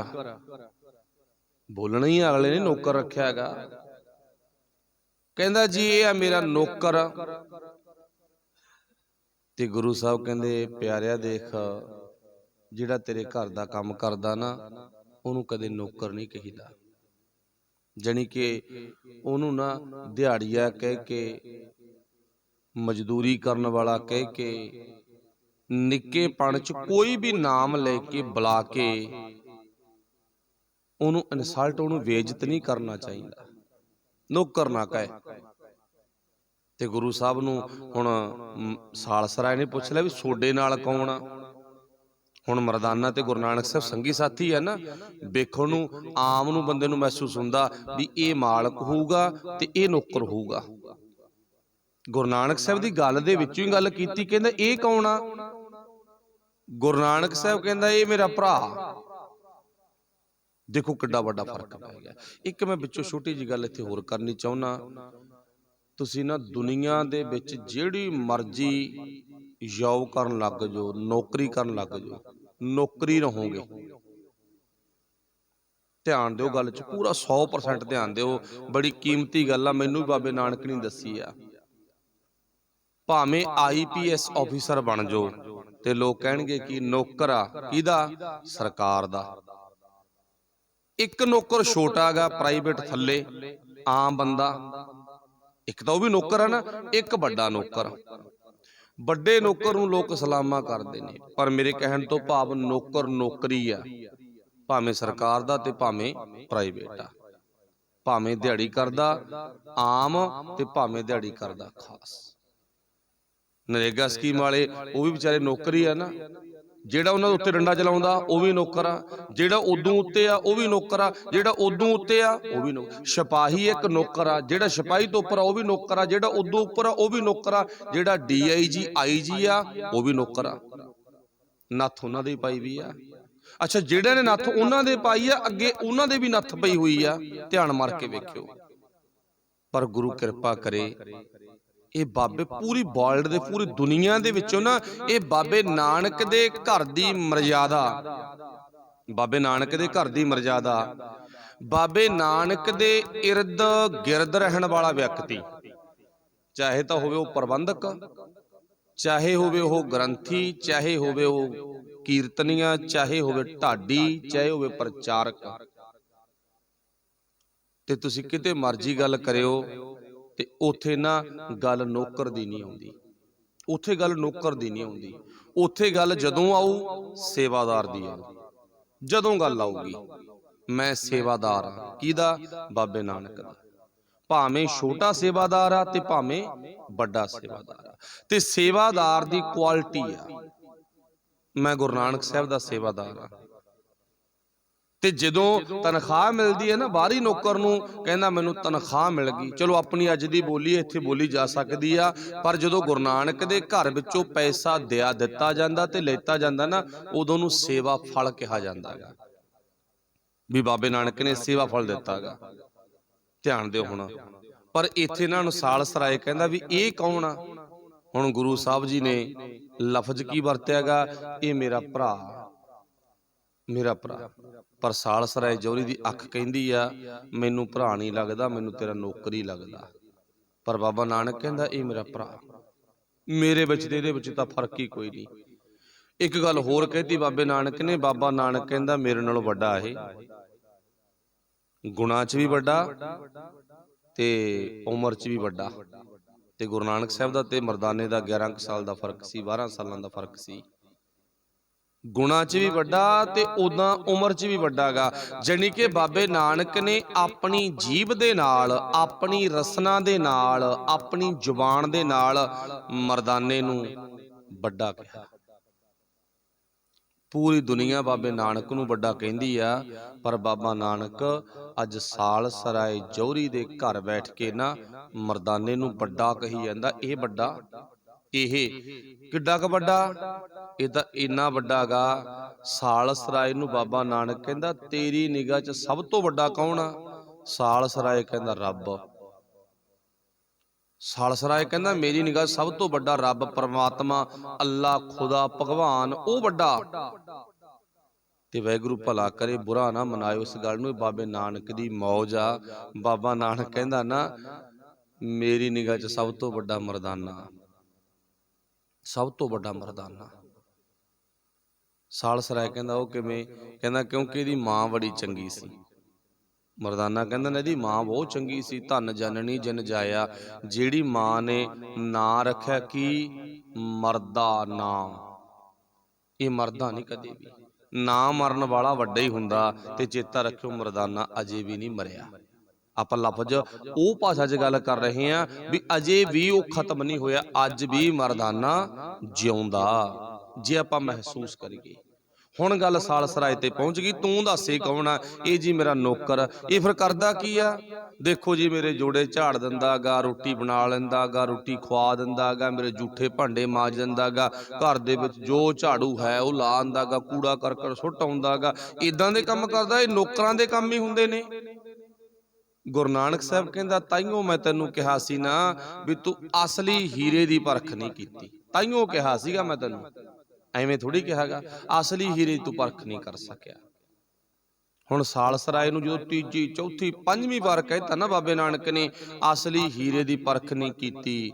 ਸਾਲਸਰਾਏ ਕਹਿੰਦਾ, ਮੈਂ ਤਾਂ ਆਪਣੀ ਗੱਲਬਾਤ ਤੇਰੇ ਨਾਲ ਕਰੂੰਗਾ ਬਾਅਦ ਚ, ਤੇ ਮੈਨੂੰ ਤੂੰ ਬਾਰ-ਬਾਰ ਅਸਲੀ ਹੀਰੇ ਦਾ ਜ਼ਿਕਰ ਕਰ ਰਿਹਾ, ਦੱਸ ਉਹ ਅਸਲੀ ਹੀਰਾ ਕਿਹੜਾ?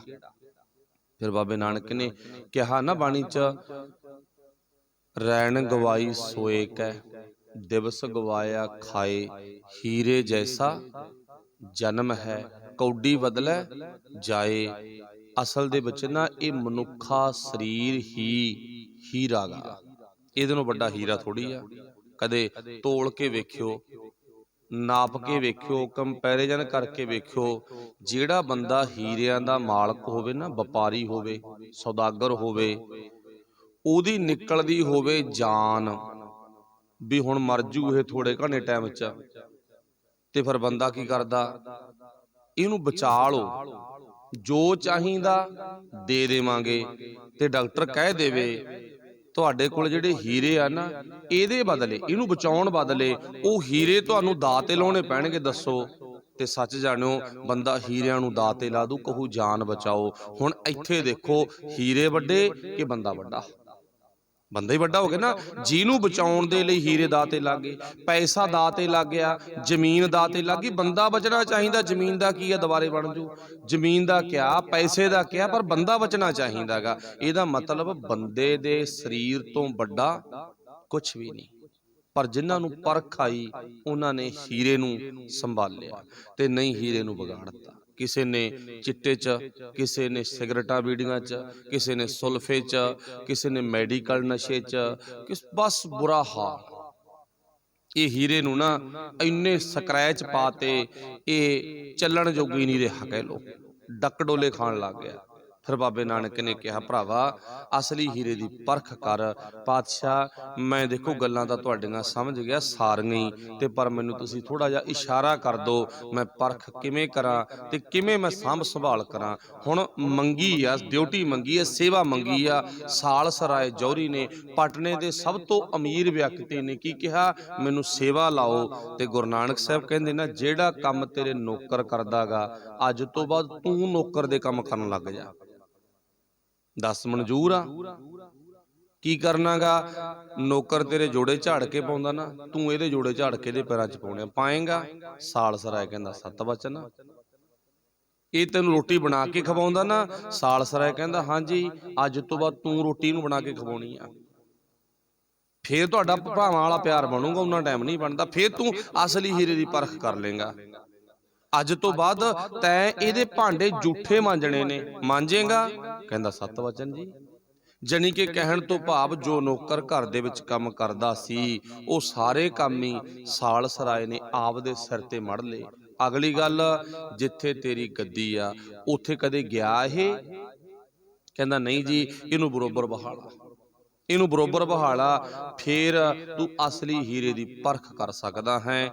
ਤਾਂ ਸਾਲਸਰਾਏ ਨੇ ਇੰਨੀਆਂ ਕੁ ਗੱਲਾਂ ਕਰਕੇ ਅਸਲੀ ਮਨੁੱਖਾ ਜੀਵਨ ਹੀਰੇ ਦੀ ਪਰਖ ਕਰਨ ਦੇ ਲਈ ਨੌਕਰ ਦੇ ਸਾਰੇ ਕੰਮ ਕਰਨੇ ਪ੍ਰਣ ਕੀਤਾ ਅਤੇ ਆਪਣੀ ਜ਼ਿੰਦਗੀ ਨੂੰ ਗੁਰੂ ਨਾਨਕ ਸਾਹਿਬ ਦੀ ਬਾਣੀ ਨਾਲ, ਵਿਚਾਰਧਾਰਾ ਨਾਲ, ਆਵਾਜ਼ ਨਾਲ ਜੋੜਿਆ ਤੇ ਅੱਗੇ ਤੋਂ ਖਿਮਾ ਮੰਗ ਕੇ, ਪਾਤਸ਼ਾਹ ਮੈਂ ਆਪਣੀ ਅਮੀਰੀ ਦੀ ਆਕੜ 'ਚ ਨਹੀਂ ਰਹਾਂਗਾ ਤੇ ਮੈਂ ਨਿਮਰਤਾ ਸਹਿਤ ਜ਼ਿੰਦਗੀ ਜਿਉਵਾਂਗਾ। ਮਿੱਠਤ ਨੀਵੀਂ ਨਾਨਕਾ, ਗੁਣ ਚੰਗਿਆਈਆਂ, ਤੱਤ ਵਾਲਾ ਜੀਵਨ ਜਿਉਵਾਂਗਾ ਤੇ ਮੇਰੇ ਤੇ ਮਿਹਰ ਕਰ। ਕਹਿਣ ਤੋਂ ਭਾਵ ਮਰਦਾਨਾ ਜੀ ਅਤੇ ਗੁਰੂ ਨਾਨਕ ਸਾਹਿਬ ਨੇ ਸਾਲਸਰਾਏ ਜੌਹਰੀ ਦੇ ਘਰ ਜਾ ਕੇ ਸਾਲਸਰਾਏ ਜੌਹਰੀ ਦਾ ਵੀ ਉਧਾਰ ਕੀਤਾ। ਬਹਾਨਾ ਸੰਨ 'ਚ ਮਰਦਾਨਾ ਸੀ। ਚਲੋ ਇਦਾਂ ਪਾਤਸ਼ਾਹ ਜੀ, ਫਿਰ ਆਪਾਂ ਨੂੰ ਪਤਾ ਬਹੁਤ ਪਹਿਲੀ ਪ੍ਰਚਾਰਕ ਦੌਰੇ ਤੇ ਪਿੰਡਾਂ ਦੇ ਵਿੱਚ, ਸ਼ਹਿਰਾਂ ਦੇ ਵਿੱਚ ਗਏ। ਇੱਕ ਘਟਨਾ ਹੋਰ ਕਹਿ ਕੇ ਆਪਾਂ 2-4 ਮਿੰਟਾਂ ਸਮਾਪਤੀ ਕਰਾਂਗੇ। ਫਿਰ ਪਾਤਸ਼ਾਹ ਜੀ ਪ੍ਰਚਾਰਕ ਦੌਰਾ ਨਿਬੇੜਦਿਆਂ ਹੋਇਆਂ ਕੁਰਕਸ਼ੇਤਰ ਦੀ ਧਰਤੀ ਤੇ ਪਹੁੰਚਦੇ ਆ। ਤੇ ਇੱਥੇ ਇੱਕ ਨਾਨੂ ਪੰਡਤ ਸੀ। ਕੁਰਕਸ਼ੇਤਰ ਦੀ ਧਰਤੀ ਤੇ ਇੱਕ ਗੱਲ ਮੰਨੀ ਗਈ ਜੋ ਇਤਿਹਾਸ ਦੇ ਵਿੱਚ ਦਰਜ ਕੀਤਾ। ਕਹਿੰਦੇ ਇੱਥੇ ਕੋਈ ਰਾਜਾ ਸੀ ਨਾ ਕੋਈ ਨਹੀਂ, ਕੋਈ। ਜਿਵੇਂ ਆਮ ਘਰਾਂ 'ਚ ਹੁਣ ਤਾਂ ਚਲੋ ਬਾਤਾਂ ਪਾਉਣੀਆਂ ਬੰਦ ਹੀ ਹੋ ਗਈਆਂ, ਨਾ ਹੀ ਤਾਂ ਸੱਸ ਮਾਂ ਨੂੰ ਬਾਤਾਂ ਆਉਂਦੀਆਂ ਨੇ ਵੀ ਨੂੰਹ ਨੂੰ ਸੁਣਾ ਦੇ, ਨਾ ਹੀ ਨੂੰਹ ਧੀ ਨੂੰ ਆਉਂਦੀਆਂ ਨੇ ਵੀ ਆਪਣੇ ਬੱਚਿਆਂ ਨੂੰ ਸੁਣਾ ਦੇ। ਇਹ ਸਾਡੀ ਅੱਜ ਦੀ ਕਮਜ਼ੋਰੀ ਆ। ਕੁਝ ਟਾਈਮ ਪਿੱਛੇ ਨਿਗਾਹ ਮਾਰੀਏ ਤਾਂ ਬਜ਼ੁਰਗ ਆਪਸ ਵਿੱਚ ਗੱਲਾਂ ਬਾਤਾਂ ਦੀ ਸਾਂਝ ਪਾਇਆ ਕਰਦੇ ਸੀ। ਉਹਨਾਂ ਬਾਤਾਂ ਦੇ ਵਿੱਚ ਇੱਕ ਜ਼ਿਕਰ ਕੀਤਾ ਜਾਂਦਾ ਸੀ, ਕਿਹੜਾ? ਇੱਕ ਰਾਜਾ ਸੀ, ਇੱਕ ਰਾਣੀ ਸੀ, ਨਾ ਕੋਈ ਨਹੀਂ। ਇੱਥੋਂ ਗੱਲ ਸ਼ੁਰੂ ਕੀਤੀ ਜਾਂਦੀ ਸੀ। ਇਵੇਂ ਜਿਵੇਂ ਕੁਰਕਸ਼ੇਤਰ ਦੀ ਧਰਤੀ ਤੇ ਮੰਨਿਆ ਵੇ ਕੋਈ ਰਾਜਾ ਸੀ, ਅੱਛਾ, ਕਹਿੰਦੇ ਉਹਦੀ ਰਾਣੀ ਦੀ ਕੰਨ ਦੀ ਕੋਈ ਨਾ, ਜੋ ਇਹਨੂੰ ਕਹਿੰਦੇ ਨੇ ਕੰਨ ਦੇ ਗਹਿਣੇ ਨੂੰ, ਕਾਂਟਾ ਜਾਂ ਕੋਈ ਵਾਲੀ ਵਗੈਰਾ ਕੁਛ ਵੀ ਆ, ਉਹ ਗਵਾਚ ਗਈ ਕੁਰਕਸ਼ੇਤਰ ਦੀ ਧਰਤੀ ਤੇ। ਉੱਥੇ ਜਦੋਂ ਗਵਾਚ ਗਈ ਉਸ ਧਰਤੀ ਤੇ, ਕਹਿੰਦੇ ਚਲੋ ਦੂਸਰੇ ਦਿਨ ਉਹਨੂੰ ਪਤਾ ਲੱਗ ਗਿਆ ਵੀ ਉੱਥੇ ਮੇਰੀ ਵਾਲੀ ਡਿੱਗ ਪਈ, ਗਵਾਚ ਗਈ। ਕਹਿੰਦੇ ਜਦੋਂ ਉੱਥੇ ਉਹ ਗਈ ਨਾ ਤੇ ਵਾਲੀ ਉਹਦੀ ਕੰਨਾਂ ਦੀ, ਜੋ ਵੀ ਕੰਨ ਚ ਪਾਉਣੇ ਆਪਾਂ, ਉੱਥੇ ਆ ਗਈ ਤੇ ਪਰ ਉਹਦਾ ਆਕਾਰ ਵੱਡਾ ਹੋ ਗਿਆ। ਉਦੋਂ ਕਹਿੰਦੇ ਗੱਡੇ ਦੇ ਪਹੀਏ ਜਿੱਡੀ ਬਣ ਗਈ, ਵੱਧ ਕੇ ਰਾਤੇ ਰਾਤ। ਤੇ ਹੁਣ ਇੱਥੇ ਲੋਕਾਂ 'ਚ ਗੱਲ ਪ੍ਰਚਲਿਤ ਹੋ ਗਈ ਵੀ ਜੋ ਚੀਜ਼ ਤੁਸੀਂ ਇੱਥੇ ਦਾਨ ਕਰੋਗੇ, ਲਿਆਓਗੇ, ਸੁੱਟੋਗੇ ਲਿਆ ਕੇ, ਤੇ ਤੁਹਾਨੂੰ ਦੁੱਗਣੀ ਤਿੱਗਣੀ ਹੋ ਕੇ ਮਿਲੂਗੀ। ਇੱਥੋਂ ਪਖੰਡ ਸ਼ੁਰੂ ਹੋ ਗਿਆ।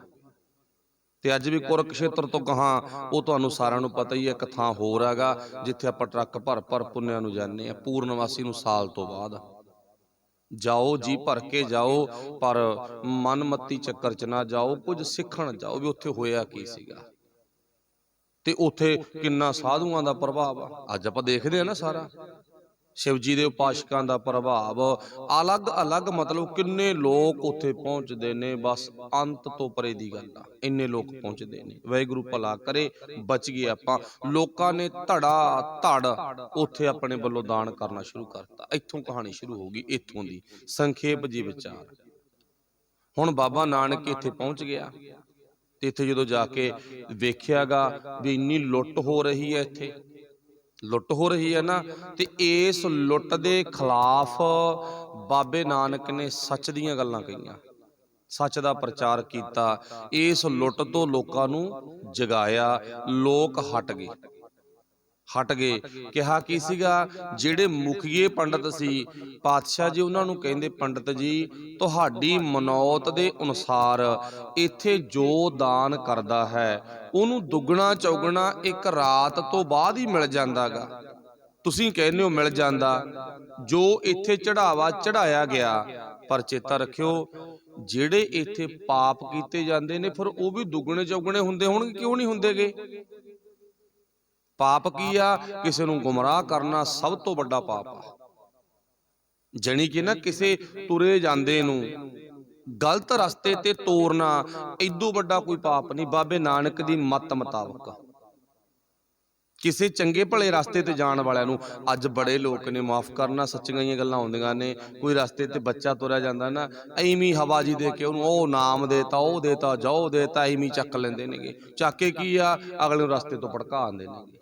ਜਿਸ ਰਸਤੇ ਤੇ, ਜਿਸ ਮਿਸ਼ਨ ਵੱਲ ਬੱਚਾ ਜਾ ਰਿਹਾ ਹੈ ਨਾ, ਭਟਕਾਤਾ। ਤੇ ਦੁਨੀਆ 'ਚ ਕੀ ਆ, ਅਸੀਂ ਹੁੰਨੇ ਆ ਜੀ ਧਰਮੀ, ਅਸੀਂ ਹੁੰਨੇ ਆ ਮੋਢੀ। ਤੁਹਾਡੇ ਵਰਗੇ ਮੋਢੀ ਜੁਗ ਜੁਗ ਜਿਉਣ, ਇਹੀ ਕਹਾਂਗੇ ਨਾ। ਵਾਹਿਗੁਰੂ ਭਲਾ ਕਰੇ। ਹੁਣ ਇੱਥੇ ਇਸ਼ਾਰਾ ਸਮਝਿਓ, ਪੰਡਤ ਨੂੰ ਬਾਬਾ ਨਾਨਕ ਕੁਰਕਸ਼ੇਤਰ ਕਹਿੰਦਾਗਾ। ਕਹਿੰਦਾ ਵੀ ਜੇ ਤੁਸੀਂ ਕਹਿੰਦੇ ਹੋ ਵੀ ਇੱਥੇ ਪੁੰਨ ਕੀਤਾ ਫਲਦਾ, ਤੇ ਤੁਸੀਂ ਲੋਕਾਂ ਨੂੰ ਗੁੰਮਰਾਹ ਕਰਕੇ ਸਿੱਧੇ ਰਸਤੇ ਤੇ ਤੁਰਨ ਵਾਲੇ ਲੋਕਾਂ ਨੂੰ ਪੁੱਠੇ ਰਸਤੇ ਤੇ ਚੜਾਈ ਜਾਂਦੇ ਹੋ, ਤੇ ਬਹੁਤ ਵੱਡਾ ਪਾਪ ਆ। ਇਹ ਪਾਪ ਦਾ ਲੇਖਾ ਜੋਖਾ ਕੌਣ ਦੇਊ? ਇਹ ਤੇ ਵੀ ਬਹੁਤ ਵਧੂਗਾ। ਤੇ ਚਲੋ ਕਹਿਣ ਤੋਂ ਭਾਵ ਮੈਂ ਸੰਖੇਪ ਜੀ ਗੱਲ ਕਰਾਂ ਵੀ ਪੰਡਤਾਂ ਨੂੰ ਸਮਝ ਆ ਗਈ। ਉਹ ਕਹਿੰਦੇ ਜੀ ਸਾਥੋਂ ਗਲਤੀ ਹੋ ਗਈ, ਮੰਨ ਗਏ। ਸ਼ੁਕਰ ਆ ਦਾਤੇ ਦਾ, ਛੇਤੀ ਨਿਬੜ ਗਿਆ ਕੰਮ, ਮੰਨ ਗਏ ਹਨਾ। ਨਹੀਂ ਬਾਬੇ ਨਾਨਕ ਨੇ ਮਨਾ ਤਾਂ ਲੈਣੀ ਆ, ਮੰਨ ਗਏ, ਕਹਿੰਦੇ ਅਸੀਂ ਅੱਜ ਤੋਂ ਬਾਅਦ ਇਹ ਸਾਰਾ ਕੁਝ ਕੀਤਾ ਬੰਦ। ਪਰ ਉਹਨਾਂ ਨੇ ਤਾਂ ਉਹਨਾਂ ਟਾਈਮਾਂ 'ਚ ਇਹ ਪਖੰਡ ਬੰਦ ਕਰਤਾ ਤੇ ਅੱਜ ਪਖੰਡ ਉੱਥੇ ਇਹ ਜਾਰੀ ਆ। ਇਹ ਸ਼ੁਰੂ ਕਿਹਨੇ ਕੀਤਾ ਗਾ? ਜਿਹਦਾ ਕੋਈ ਧਰਮ ਕਰਮ ਸੀ ਉਹ ਕਰੇ ਜੀ, ਸਦਕੇ ਕਰੇ। ਪਰ ਸਾਡੇ ਵਾਲਿਆਂ ਦਾ ਯੋਗਦਾਨ ਵੀ ਬਹੁਤ ਹੁੰਦਾ। ਨੀਲੀਆਂ ਪੱਗਾਂ, ਉੱਤੋਂ ਦੀ ਕਿਰਪਾਨਾਂ, ਚਿੱਟੇ ਕੱਪੜੇ। ਤੁਸੀਂ ਕੌਣ ਹੁੰਨੇ ਆ? ਅਸੀਂ ਸਿੱਖ ਹੁੰਨੇ ਆ ਜੀ। ਸ਼ਾਬਾਸ਼ੇ, ਤੁਹਾਡੇ ਵਰਗੇ ਸਿੱਖਾਂ ਨੂੰ ਬਾਬਾ ਨਾਨਕ ਚਾਹੁੰਦਾ, ਪਿਆਰ ਕਰਦਾ। ਕਮਾਲ ਆ। ਇਸੇ ਹੀ ਧਰਤੀ ਤੇ ਫਿਰ ਨਾਨੂ ਪੰਡਤ ਮਿਲਦਾ ਗਾ ਤੇ ਉਹਨੇ ਕੀ ਉਸ ਟਾਈਮ ਦੇ ਵਿੱਚ ਕੀ ਸੀ? ਸੂਰਜ ਗ੍ਰਹਿਣ ਲੱਗਿਆ ਹੋਇਆ ਸੀ। ਕਿਸੇ ਨੇ ਚੁੱਲ੍ਹੇ ਅੱਗ ਨਹੀਂ ਬਾਲਣੀ ਗੀ, ਵਹਿਮ। ਕਿਸੇ ਨੇ ਚੁੱਲ੍ਹੇ ਅੱਗ ਨਹੀਂ ਬਾਲਣੀ ਗੀ, ਵਹਿਮ। ਕਿੱਡਾ ਵੱਡਾ! ਬਾਬੇ ਨਾਨਕ ਨੇ ਇੱਥੇ ਭੋਜਨ ਬਣਾਇਆ। ਜਿੱਥੇ ਕਹਿੰਦੇ ਚੁੱਲ੍ਹੇ ਅੱਗ ਨਹੀਂ ਬਾਲਣੀ, ਮਰਦਾਨੇ ਨੂੰ ਕਿਹਾ ਬਾਲ ਅੱਗ ਤੇ ਆਪਾਂ ਭੋਜਨ ਤਿਆਰ ਕਰਕੇ ਆਪ ਵੀ ਛਕਾਂਗੇ ਤੇ ਹੋਰਾਂ ਨੂੰ ਵੀ ਛਕਾਵਾਂਗੇ। ਬੁੜ ਕਰਦਾ ਆਇਆ ਵੀ ਤੁਸੀਂ ਸਾਡਾ ਸਾਰਾ ਕੁਝ ਹੀ ਭੰਗ ਕਰਤਾ। ਤੇ ਗੁਰੂ ਨਾਨਕ ਸਾਹਿਬ ਨੇ ਸਮਝਾ ਦਿੱਤਾ, ਸਾਰੇ ਸਮਝਾ ਦਿੱਤਾ। ਬਸ ਸੁਧਰ ਗਿਆ ਤੇ ਗੁਰੂ ਦੇ ਚਰਨੀ ਲੱਗ ਗਿਆ। ਸਾਨੂੰ ਇੱਥੋਂ ਸਿੱਖਿਆ ਮਿਲਦੀ ਆ, ਅਸੀਂ ਵੀ ਇਦਾਂ ਦੇ ਵਹਿਮਾਂ ਭਰਮਾਂ ਚੋਂ ਨਿਕਲ ਗਏ ਤੇ ਬਸ ਜੋ ਆਪਣੇ ਵੱਲੋਂ ਲੋੜਵੰਦ ਦੀ ਸੇਵਾ ਕਰਨੀ ਆ ਉਹ ਕਨਸੈਪਟ ਦਾ ਤੁਹਾਨੂੰ ਪਤਾ। ਇੱਥੇ ਨਹੀਂ ਮਤਲਬ ਮੰਨ ਲੈਣਾ ਵੀ ਅਸੀਂ ਆਪਣੀ ਕਮਾਈ ਦੇ ਵਿੱਚੋਂ ਦਸਵੰਧ ਨਹੀਂ ਕੱਢਣਾ। ਲੁੱਟ ਤੋਂ ਬਚਣਾ, ਵਹਿਮ ਤੋਂ ਬਚਣਾ, ਪਖੰਡ ਤੋਂ ਬਚਣਾ। ਪਰ ਗੁਰੂ ਨਾਨਕ ਸਾਹਿਬ ਦੇ ਜੋ ਰਹਿਤਨਾਮਿਆਂ ਮੁਤਾਬਕ ਸਾਨੂੰ ਦੱਸਿਆ ਗਾ ਉਹ ਸਾਡਾ ਫਰਜ਼ ਹੈ। ਸਿੱਖ ਨੇ ਆਪਣੀ ਕਮਾਈ ਦੇ ਵਿੱਚੋਂ 10ਵਾਂ ਹਿੱਸਾ ਕੱਢਣਾ, ਉਹ ਫਰਜ਼ ਹੈ। ਮੁਸਲਮਾਨ ਭਰਾ ਨੇ ਆਪਣੀ ਮਤ ਦੇ ਮੁਤਾਬਕ 40ਵਾਂ ਹਿੱਸਾ ਕੱਢਣਾ। 39 ਹਿੱਸੇ ਉਹ ਮੁਸਲਮਾਨ ਪਰਿਵਾਰ ਦੇ ਤੇ 40ਵਾਂ ਹਿੱਸਾ ਉਹਨੇ ਲੋੜਵੰਦ ਲਈ ਕੱਢਣਾ, ਕਿਸੇ ਵੀ ਕਾਰਜ ਲਈ ਕੱਢੇ। ਇਦਾਂ ਅਸੀਂ ਵੀ ਦਸਵੰਧ ਕੱਢਦੇ ਵੀ ਹਾਂ। ਤੁਸੀਂ ਸਤਿਕਾਰਯੋਗ ਹੋ, ਧੰਨਤਾ ਦੇ ਯੋਗ ਹੋ, ਪਰ ਪਖੰਡ ਤੋਂ ਵਹਿਮ ਤੋਂ ਮੁਕਤ ਹੋ ਕੇ ਸੇਵਾ ਨਿਭਾਉਣੀ ਹੈ। ਫਿਰ ਸਾਡਾ ਇੱਥੇ ਆਉਣਾ ਭਾਈ ਸਫਲ ਹੈ। ਭੁੱਲਾਂ ਦੀ ਖਿਮਾ। ਫਿਰ ਗੁਰੂ ਨਾਨਕ ਪਾਤਸ਼ਾਹ ਇੱਥੋਂ ਹੁਣ ਵਾਪਸ ਕਰਤਾਰ ਵਾਹਿਗੁਰੂ ਤਲਵੰਡੀ ਵੱਲ ਨੂੰ ਚਾਲੇ ਪਾਉਂਦੇ ਨੇ। ਤਲਵੰਡੀ ਵੱਲ ਨੂੰ ਚਾਲੇ ਪਾਉਂਦੇ ਆ। ਕਿੱਥੋਂ ਦੇ ਆਉਂਦੇ ਨੇ ਗੁਰੂ ਸਾਹਿਬ ਜੀ ਦੇ ਜੀਵਨ ਵਿੱਚੋਂ ਆਪਾਂ ਮੋਟਾ ਕੱਲ ਨੂੰ ਫਿਰ ਸੁਣਾਂਗੇ। ਧੰਨਵਾਦ ਸਭ ਦਾ। ਭੁੱਲਾਂ ਦੀ ਖਿਮਾ। ਵਾਹਿਗੁਰੂ ਜੀ ਕਾ ਖਾਲਸਾ, ਵਾਹਿਗੁਰੂ ਜੀ ਕੀ ਫਤਿਹ। ਰਾਮ ਕਲੀ ਮਹੱਲਾ ਤੀਜਾ। ਆਨੰਦ